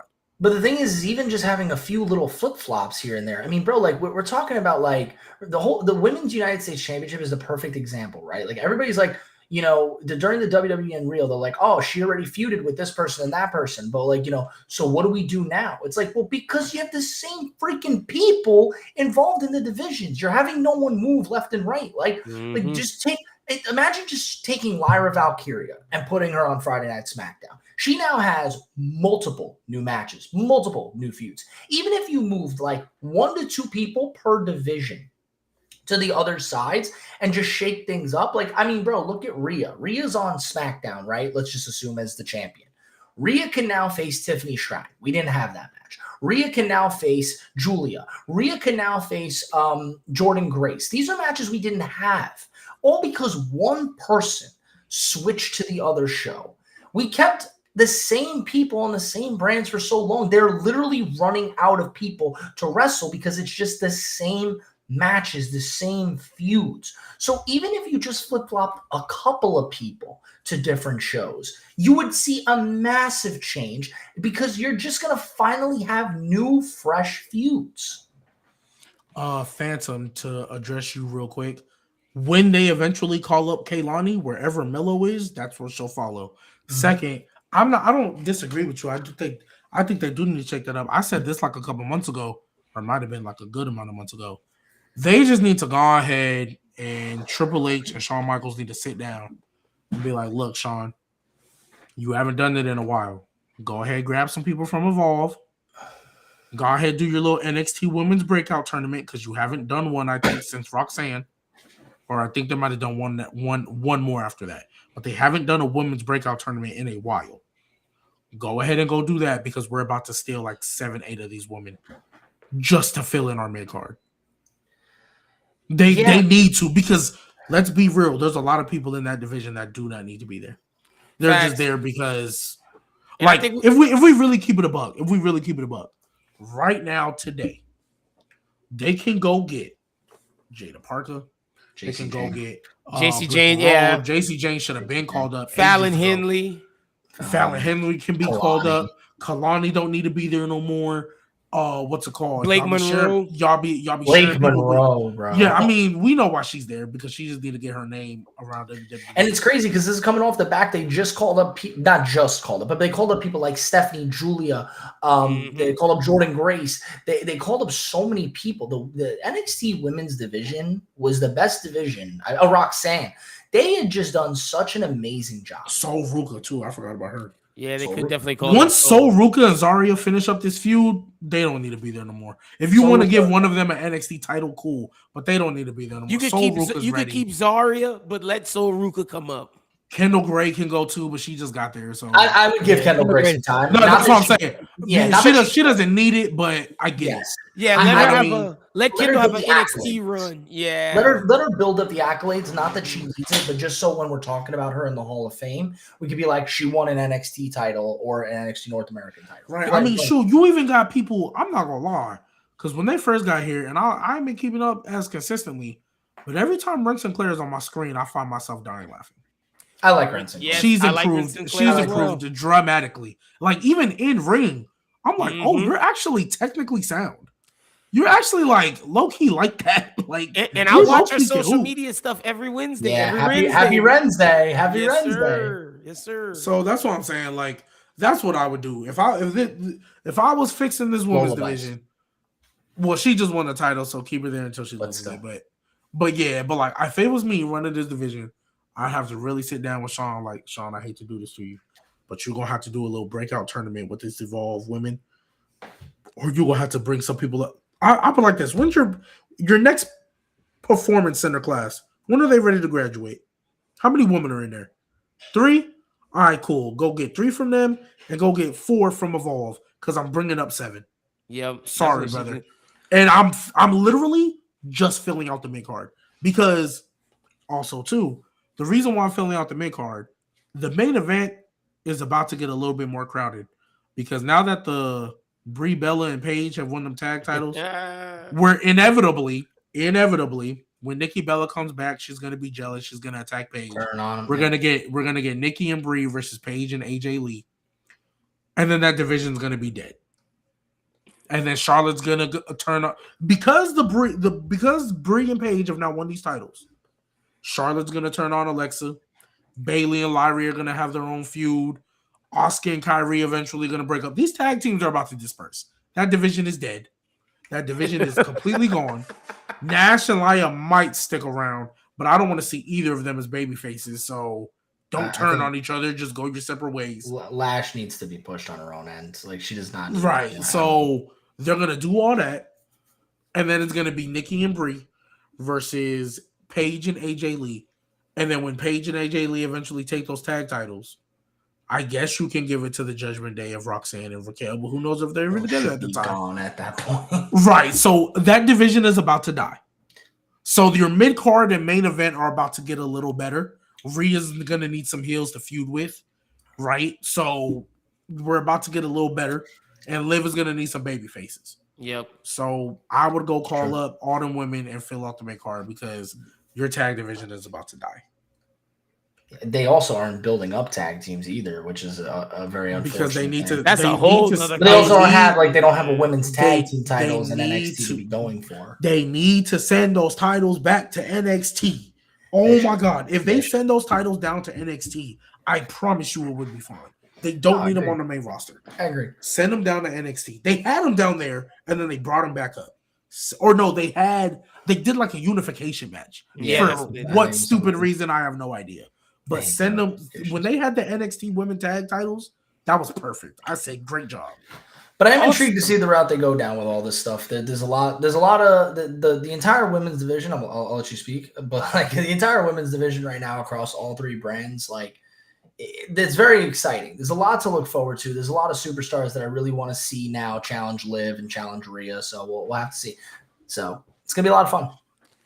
So how are y'all feeling about like the futures with let's say like Trick Williams with that USA title? Are we getting the Mellow Trick feud after this? I don't know because why would you take Mello off 3 weeks before WrestleMania? Stupid.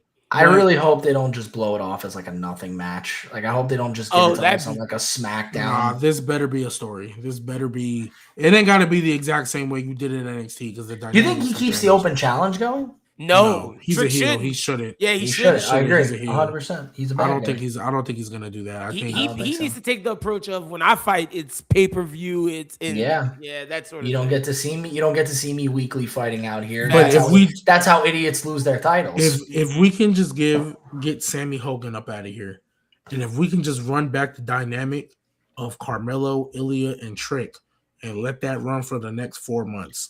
I'll be happy. I'll sign up. Obviously, we got different dynamics. Trick is not the young pup anymore. He's now the star, and Melo kind of struggles. So now we can kind of flip the dynamic a little bit. Yeah, right. And Ilya is Ilya. Right. Ilya is Ilya. You know what I mean? Like, please let them. And the promo packages, if they give them like pre-recorded, we'll go crazy. Just stop telling Trick to rap, please.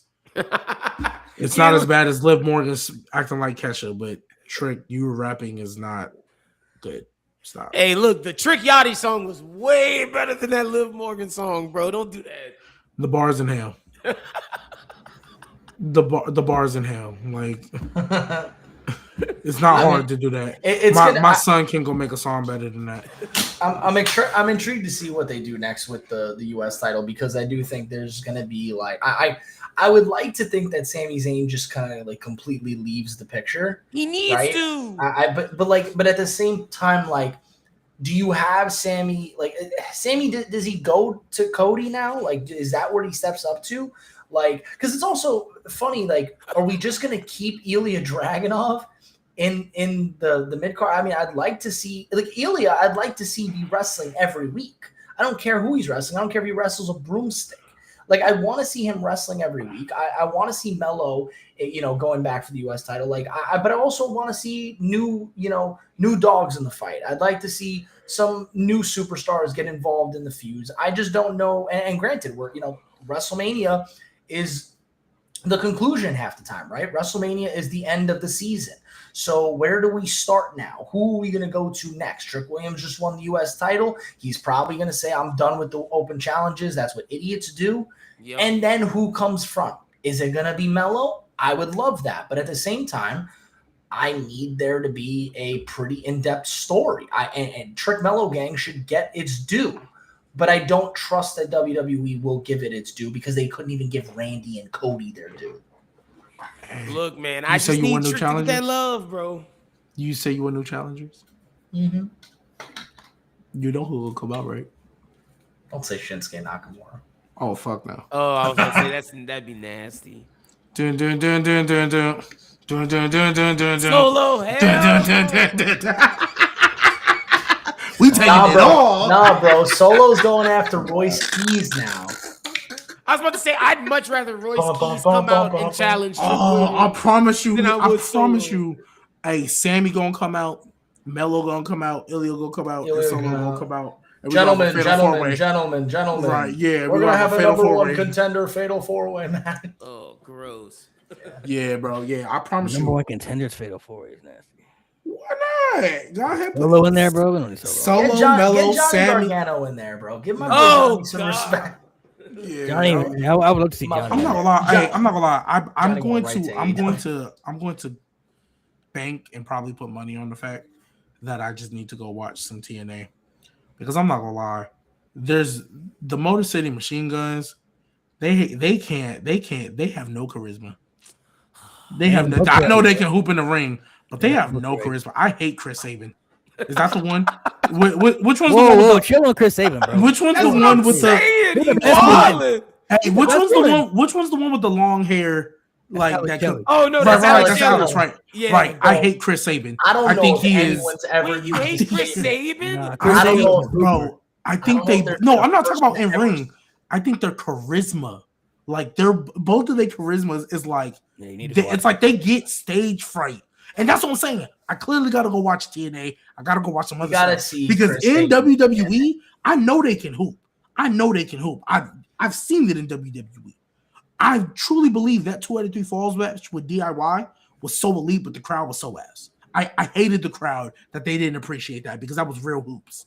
That was such. But when they get on that mic and start talking, they sound like the nerdy substitute teacher that's trying to actually be the teacher, and everybody just looking at you like, "Boy, shut up!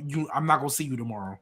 That's what they sound like, and the Motor City Machine Guns just don't have a good presentation in the WWE. Yes, okay. I mean, I figured, bro. If you TNA, bro, watch like Chris Sabin and stuff, I was gonna say Chris Sabin's the man. Can they cut promos in TNA? They pretty much got the same promos in TNA. Yeah, the same promos. They weren't known for their promos. They weren't known for their promos. They're not promo guys. Stop, man. They weren't known for their promos. They were known. So they was this bad in TNA. I know they can hoop. They were known to be a really good tag team. Okay, right. And I said, like I said, I know they can hoop. I know they got the in ring. I was gonna say, wasn't Sabin also like really good in the X Division? He was the X Division god. What? I was gonna say, like X Division god, bro. He was the X Division. Promos like this. So in short, they can hoop, but they just. And he's former TNA World Champion too. Yeah, he was. Right. So TNA World Champ, X Division Champ, but. They're the kind of people Vince wrote promos for, because they just didn't have the charisma to go out there and do. So they were so bad, Vince had to give them a better promo. Well, no, I don't know if it was just an example. Like Vince would have wrote their promos. I just don't think they're. I mean, yes, I'm not gonna lie to you. The more you say it, Chris Sabin does kind of give the substitute teacher vibe of like, hey guys, I'm the cool teacher here, and you're just like, yo, shut up. They've never been known. They're not promo guys though. Yeah, okay, that's fair. That's that is why I'm asking. Yeah, I know they can hoop in the ring, right? When that bell ring, hey, I know I watched them versus the Dudleys, Beer Money. Yeah, the Beer Money shit was crazy. I believe they can hoop. I just, I hear them talk, and I'm just like, I've never heard a soul say I hate Chris Sabin. Yeah, me neither. I get Alex Shelley because I never was an Alex Shelley guy, but Chris Sabin. What, bro? Alex Shelley? Come on, bro. Motor City Machine Guns is tough. They're both fire. Hey, I believe they can hoop, but if they charisma, they legit have no charisma to them, like none. Like they are literally. They aren't booked the same. When they first came to WWE, they were booked like they were going to be like really good. And they actually serious. I mean, if we keep it a buck, they still ain't had no charisma, but they was hooping in the ring, and we got the titles off the MFT, so I was cool. Whatever they were called at the time, the new bloodline, the one with it was cool, but and then they killed it, bro. They killed them. It was. Somebody said they're fake Brian Kendrick and Paul London. Oh, you already know how. You already know how I feel about that tag team. So go ahead. They better than Brian Kendrick, Paul London, bro. Yeah, for sure, bro. Crazy. So they're better than the man with the plan. Yeah. Man with the plan was cool though. That was cool. Cool team. Oh man, that's crazy. Hey, shout out to Javon though. We haven't talked about that ladder match. That ladder match was great. I'm sorry. That ladder match was really, really good, bro. That ladder match was incredible, bro. That ladder match was really, really good. I feel like, honestly, I think that's the best IC title ladder match, bro. I think they might have ever had at WrestleMania. Yeah, it's better than the one Daniel Bryan won for sure. It's better than 31 and 32, I think. And those are good ladder matches. I don't know if I would say it's better than Shawn and Razor because that's a classic. That's considered an all-time classic match, but I don't know. Everything about this match was I'm gonna have to go rewatch that because the execution. You don't like old school. Yeah, you don't go wrong with it. It honestly had everything I could want in a match. It had everything, bro. It had spots. It had people. One thing that I think it gets kind of underappreciated is in those big ladder matches when you just have the one guy that you just don't expect to climb a ladder. Like Rusev in there, it was pretty cool to see him in there because he's such a counterpoint to everybody else involved. It's you don't see him being the guy climbing the ladder, but you see him being the guy preventing everybody from climbing the ladder, right? Yeah. Him being the guy beating the piss out of somebody outside the ring.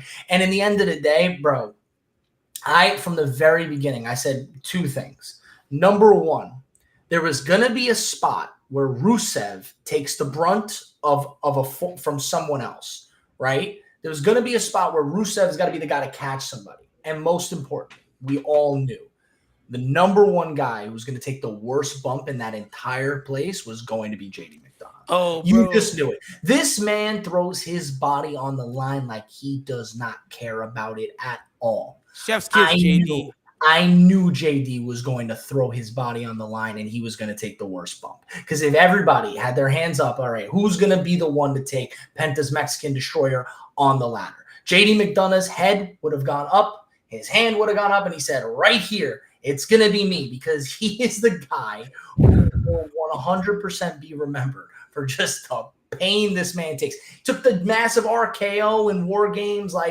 He's just the guy, man. He takes the bumps, and I respect the absolute hell out of that. This match kind of reminded me of NXT ladder matches. You see the most random people a part of these matches, people that don't really get a lot of shine. In these matches, they all shine, though. You know what I'm saying? Dragon Lee looked good. JD McDonough, Rusev, who isn't on TV as much. And then you got legends like Rey Mysterio, who's 51. He looked really good in that match. He did. Then Javon Evans looked really good. Penta looked good. Everybody looked really, really good in this match, man. Really good. Only thing I wanted Javon to win. That was the only thing. But I'm not mad at Penta winning. Yeah. I was about to say Penta just got it. I knew Javon wasn't winning. Penta literally just got it. Javon will be all right. He'll be good. Yeah, he will. He'll be all right. He gonna feud with the Americanos again. And oh God, no. He'll be good. You know what I mean? He'll be all right. What's it called? I did see somebody say a while ago when they announced this ladder match, they was like, "Hey Rusev, I just need 15, 8, and 2 from you, gang. I don't need nothing else. Just give me 15, 8, and 2. And I was like, yeah, give me Zach Randolph numbers. And that's exactly what he did. I was like, all right, cool. He did his thing. He did. He did his thing. Who are two people though that you felt should have been on WrestleMania that weren't on WrestleMania this year? Because there's some people that left off that kind of like, they probably should have been on there. Oh, easy. Your two representatives of Japan. Io and the fact that Io came out on this card, I was like, yeah, I'm not gonna lie. As much as I love the segment, as much as I rock with the dude, I'm a big supporter of the dude since I heard his theme song. Danhausen, Miz, and Kit Wilson can get some time, but Io and Asuka can't get no time. Yeah, all right, bro. Because the whole reason why they didn't want to announce Io and Asuka is because, we don't know if Nikki Bella is going to compete, so it might need to be the Kabuki Warriors. You replaced her with Paige. Crazy. You clearly could have announced something the day of because the Demon and Dom turned into a street fight on the Countdown show. You could have gave us Io and Asuka. Yeah. I think it's crazy too that Tiffany and Io weren't on WrestleMania. And they both were the world champions last year. And they were both on the graphic, bro. They were both in a part of the graphic. The fact that they didn't have were in the Las Vegas thing. Yeah, dude, they literally could have just like, I'm being so serious. Would anyone have actually been mad if Tiffany Stratton walked out there and said, absolutely not, I am not missing WrestleMania. I'm way better than everybody else in this ring. I open challenge right now, 10 minutes, her versus Io. I don't think there would have been a soul that would have been mad about that. And yes, realistically, we all knew that once the Danhausen segment happened, everyone's thought's going to be, this made it to WrestleMania, even if it was funny. This made it to WrestleMania, but Io and Asuka couldn't. Tiffany Stratton couldn't. Julia, I know they don't care about her, but Julia couldn't. Like, there was so many things that they could have done instead of that.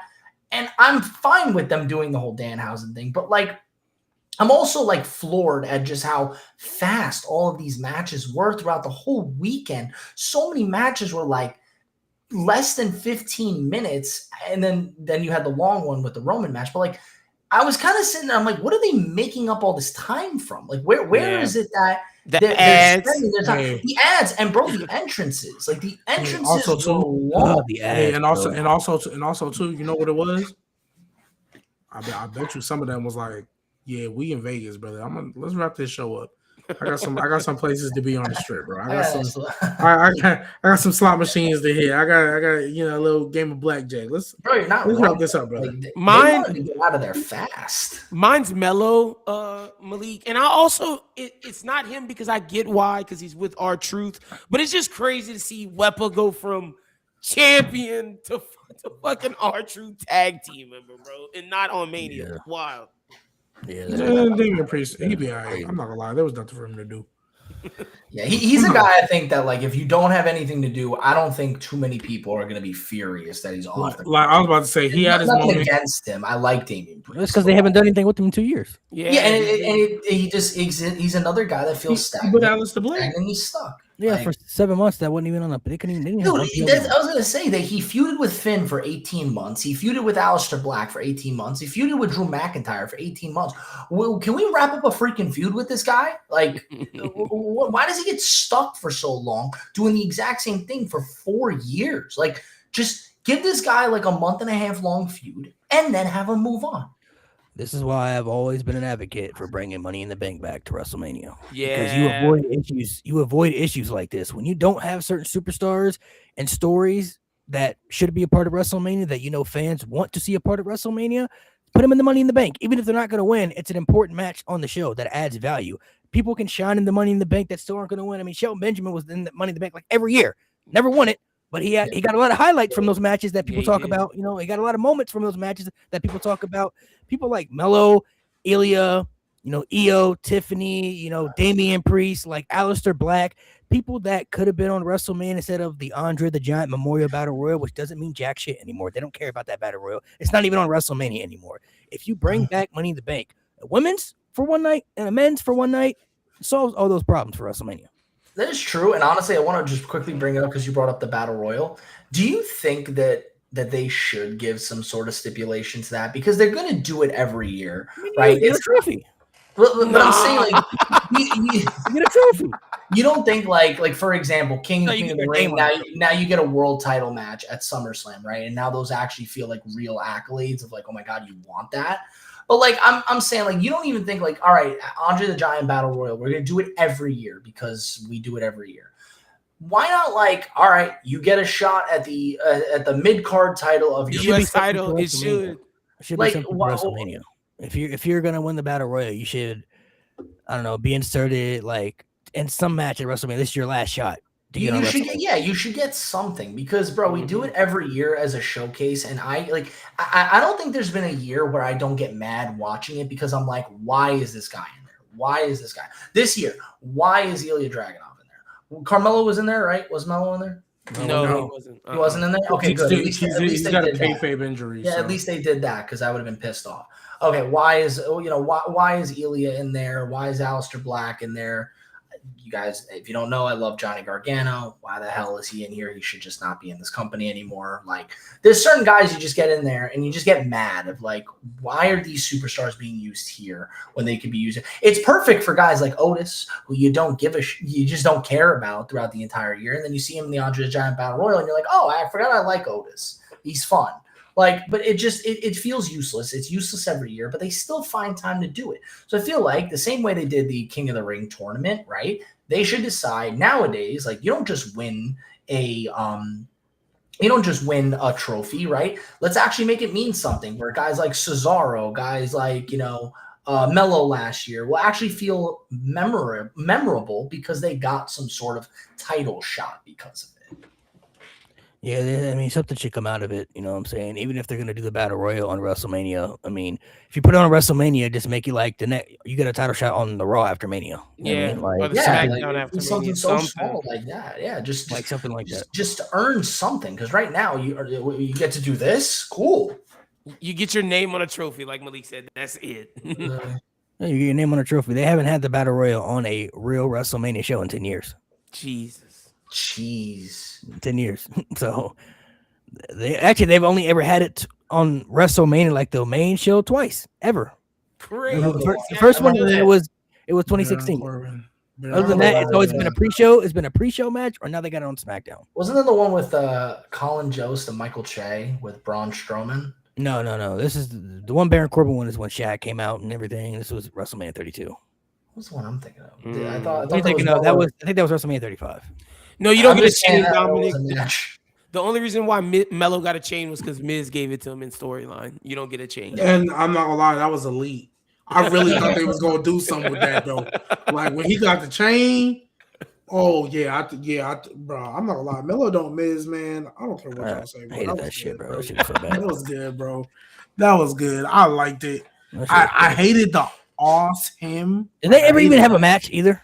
No, they didn't. Wait, yeah, Carmelo won. Yeah. Okay. Moved on. Yeah, they had a match. They had a match. Yeah. But SmackDown is so missable. It took them a while. It took them a long time. It did take them a while. It was just attacking each other, and then mind you, Melo don't Miz, they were never even featured in the tag team stuff too. Like yes, they did. They had tag matches. When that whole tag team stuff was going on for the TLC, they weren't even. That because they were new. They just got there. They just got there. They weren't even there for SummerSlam. They weren't even there for SummerSlam because they had just got there. They've been there for SummerSlam. They've been a thing. No. Because remember, it first started off where Miz was just trying to mentor Melo and just kind of be in his ear. Then they were like, "Hey, let's try this as a tag team." No way. And then they did that for a little bit, and then he was like, "All right, I'm off this shit." You know what I mean? That shit was not good. I'm not gonna lie. I rocked with it. I didn't hate. I like these segments. I thought Miz and Melo actually had some. Every time I saw them on TV, I'm like, why is Carmelo in this shit, bro? I mean, don't get me wrong. I think Carmelo should have been better. Hey, every time I saw but think about it though. It low key propelled him. I'm not gonna lie. I was just about to say, once he left the Miz, all of a sudden he started getting reactions. He started getting cheered. Hey, I'm not gonna lie. We need to really talk about the Miz as like an elite propeller. An elite propeller. The things he's about to do for Danhausen and Kit Wilson. Oh my god. Miz got Kit Wilson in a WrestleMania ring. with John Cena. With John. Literally, like, Truth, come on, talk to him, man. Kit Wilson had a segment with John Cena. Danhausen had a segment. Did he have with to John introduce Cena. himself to John Cena? Yes, he did. But John Cena knows who he is. John knew he needed to do that because that was about to be hilarious. But that was awesome because John was like, introduce myself, get him to introduce himself. Now the world knows, okay. Bro, John is so happy to be out of the wrestling ring, but still a part of the wrestling business. You could tell. Like he was. I saw him on Taker's pod. I was gonna say on Taker's podcast, I saw him talking briefly just because I just wanted to see Cena. I was watching him talking to. He's like, this is the best. He's like, I get to just sit backstage and just basically like shoot the shit with people, have a good time. And I have almost zero expectations. Like, I'm not worried about a match. I'm not worried about getting hurt. It's like, I get to sit here and just hang out. And it's awesome. I'm like, yeah, John's living the life right now. Like, yeah, he's doing his thing right now. Ain't nothing much for him to do left in the wrestling business. So now it's just to enjoy life. That's all he can do now. Just enjoy life. He definitely needs to get out of that company, for sure. Yeah, Gargano need to get out of that company for sure. I agree. Yes, hey, one time, G, for the JFC, man. They're dead, bro. One time for the JFC. Like I said, that match was a lose-lose situation. Either Rhea was going to lose to the J Fusion Collective, which means you look weak, or Rhea was going to 1v3 the J Fusion Collective, rendering that group useless. Now, granted, EO came out to help. EO basically took out Michin and BFAB because both of them combined can't sniff EO Sky's boots. So, yeah, you had your little, thing or whatever. And Jade Cargill in her first... I'm sorry. Let's rewind a little bit. Y'all remember Jade Cargill.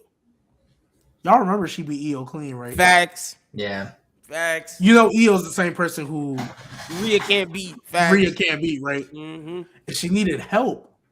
She came out alone, but we knew they was going to show up. She needed help and still lost to Rhea Ripley. Still lost. But then they also fumbled her finishing move twice after getting interference to help. Yeah, bro. But didn't EO also hop on like the ring apron to like distract Jade for a second? No, it was no. Jade just has poor timing. She didn't. She was trying to get out there, and Jade was trying to like, I'm gonna try to knock you off. Jade just clunkily did it. She had poor timing. But I gotta give Jade credit. Jade is literally watching her for 7 seconds. She did watch her, waiting for her to like jump up. She just did. So real talk. I was gonna say, real talk. We do got. That was Jade's best match. Yeah, I think that was Jade's best match, and I do think we are past the point of just saying that Jade is not good in the ring. I think she's solid enough, and I don't think they need to hold her hand anymore. I think in the end of the day, you can let her sink or swim. You don't need to just because they do hold her hand still. And I will say that was Jade's best match, and I also think that is a major testament to Rhea Ripley because I do think Rhea is another individual that if you gave her a feather and a water bottle, she could turn it into a match. Bro, Jay did the one wing. She's giving me this look right now. I told y'all, bro, if she couldn't have a good match with Rhea, we were gonna have to start having some conversations, bro. Especially at WrestleMania. Rhea got a very good WrestleMania match catalog. Yeah. Oh, dude. Rhea's got some so y'all want me to give a round of applause because you had a good match with one of the best match workers in this company. Hey, cool. What that mean? What that mean? A golf clap. Because you're supposed to do. You're supposed to put on a good match with Rhea Ripley. Exactly my point. So you want me to give you a cookie because you finally did your job after you've been. I mean, don't get me wrong. Hey, look, it's ironically enough. Yeah, she did her job with Naomi. Cool. I mean, when you get weapons involved, that's kind of like you can be bad in the ring and have a good. You could be bad in the ring but have a good unsanctioned match or no DQ match. I just think that WWE, what they really need to do, they need to just take some time. They need to go to wherever they need to, right? And they need to build like a place where you can take people who are raw and just need a little bit of development.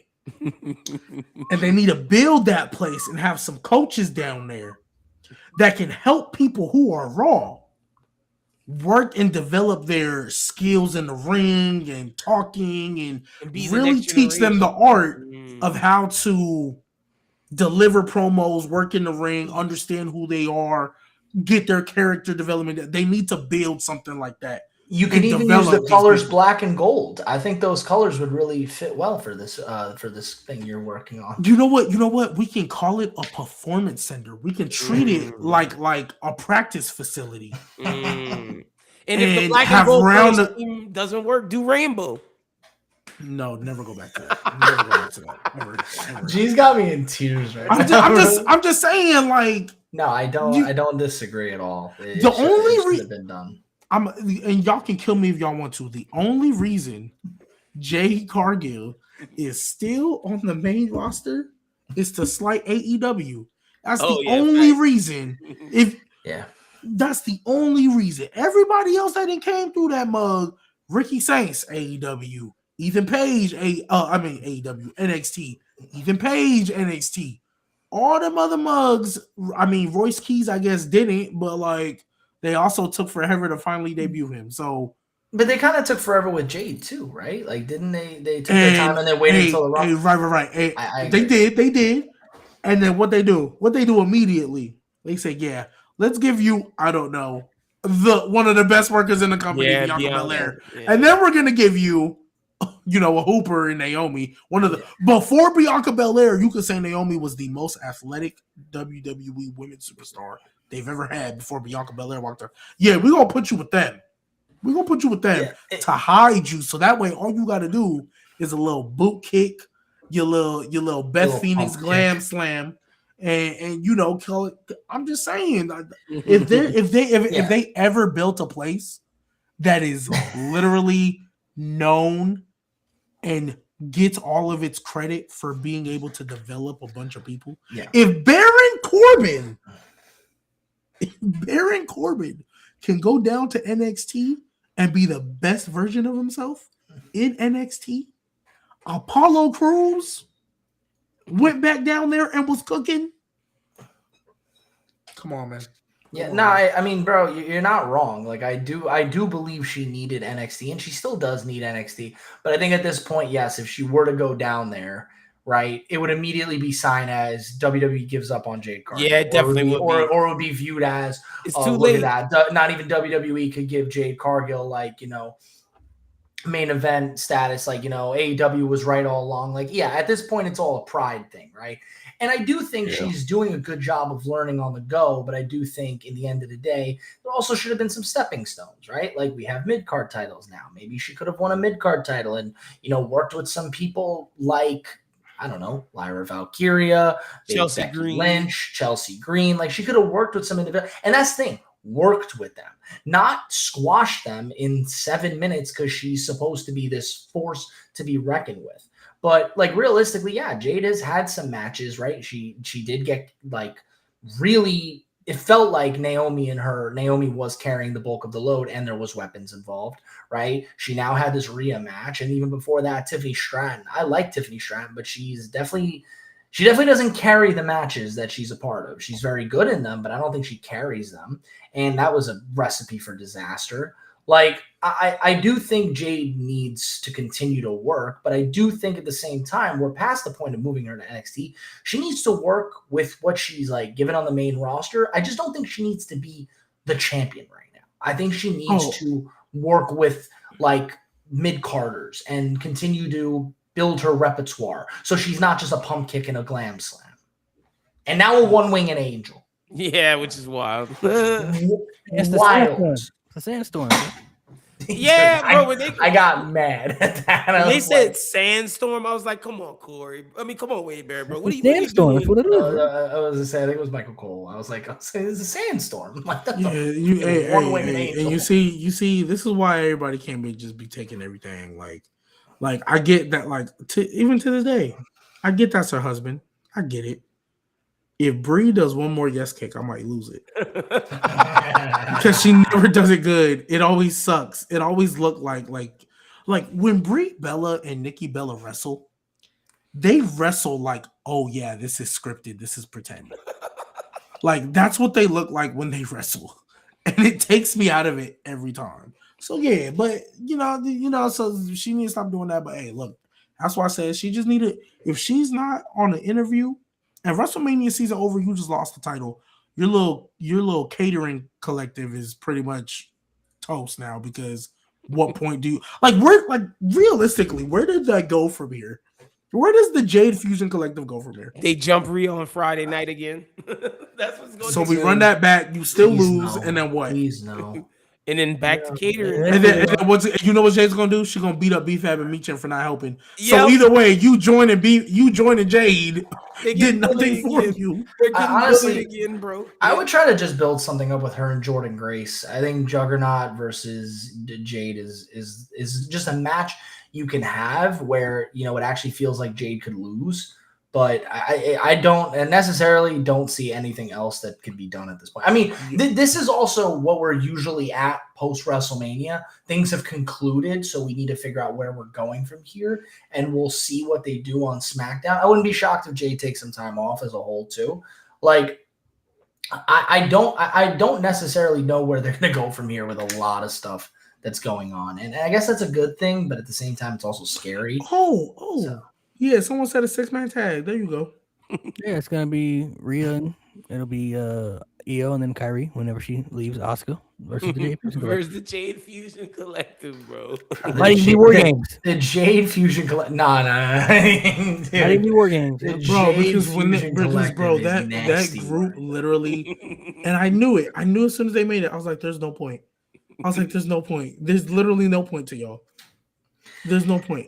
I think they just gave him something to do. Like it just at this point, it's like, does every heel really just need to have 1 to 2 goons that they hang out with that help them win matches? Like, no, we really don't need that. But the one match she won, they didn't help.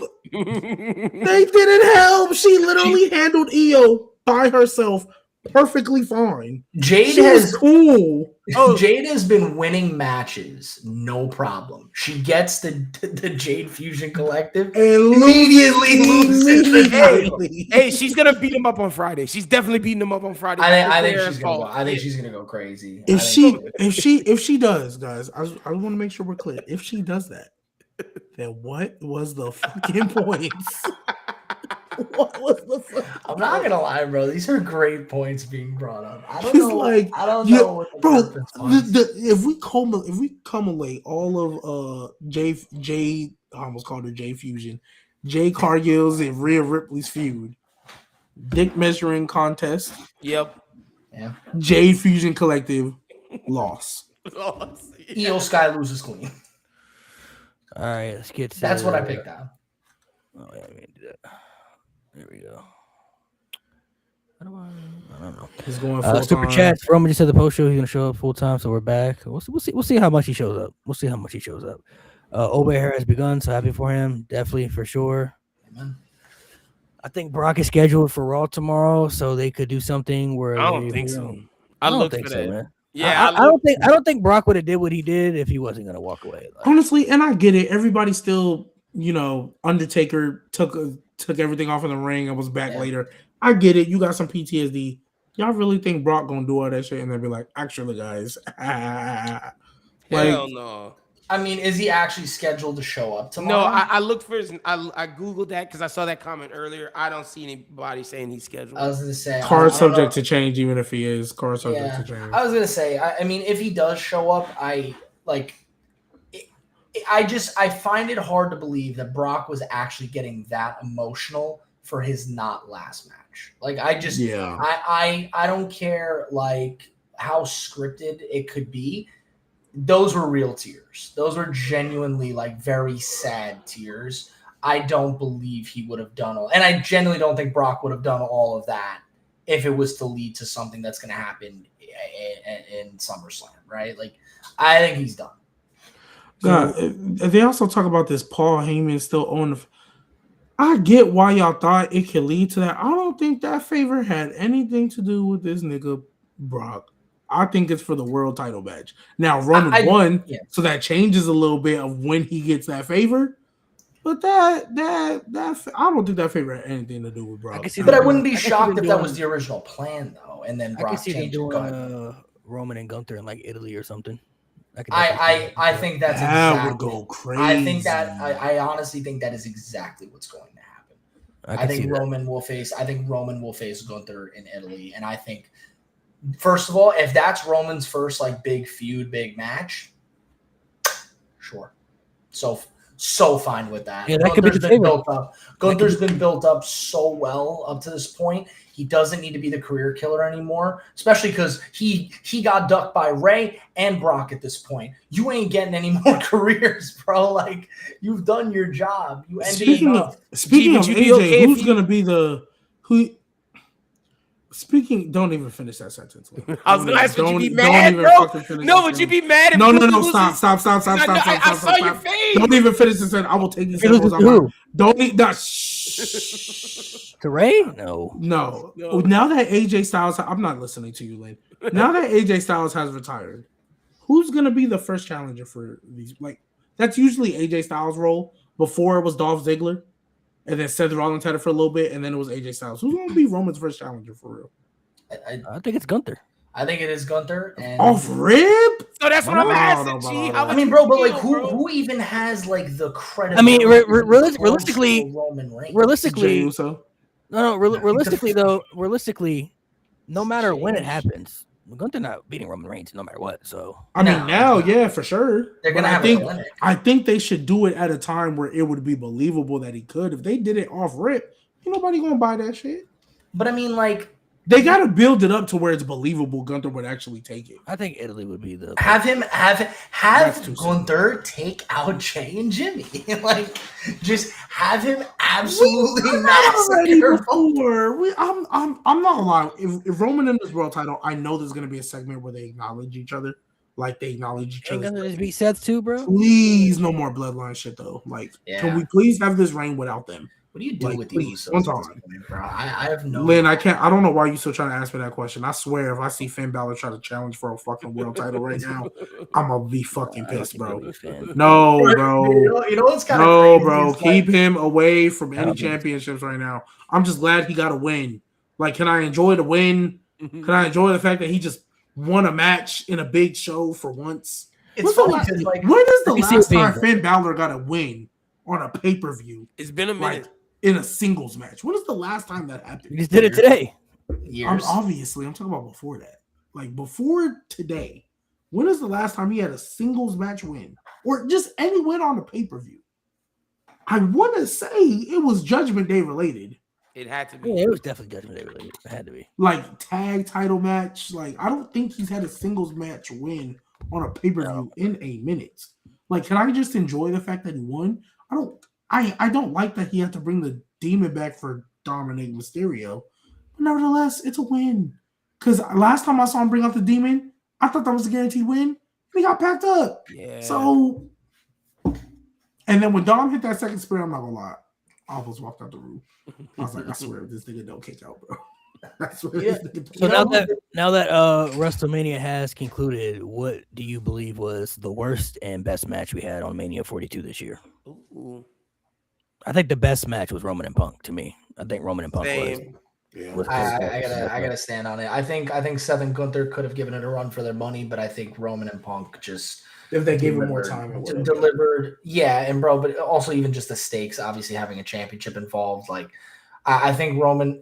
It's funny because Seth and Gunther should get the credit they get because it had an interference in there, and people are still extremely happy with how it went. Like it's very difficult for those things to happen, but I think it was so brilliantly done. But yeah, it's Roman and Punk, and it's just unfortunate that just no one could come close, and no one got the time they got either. So Finn Balor's last singles match win was 2022. Yeah, Lynn, don't talk to me about the world titles, man.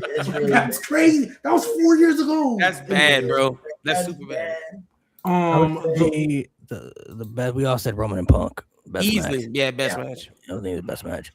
Worst match for me. I don't think there was any match that was like really, really bad on this Mania. I will say, but if I had to pick one that was probably like my least favorite, was kind of like might be the celebrity tag match. I don't know. I just kind of thought it was gonna be more like it felt like it when it was over. I'm like, well, that was it. Like Celebrity that's all tag we got. match was really bad. It was like 7. It was like 7 minutes. It was like 7, 8 And minutes. I will take that over watching Brie Bella and Paige win the women's tag titles, but I'm Fair. not gonna hold you. The celebrity tag. And then they did it. WWE needs to make up their minds.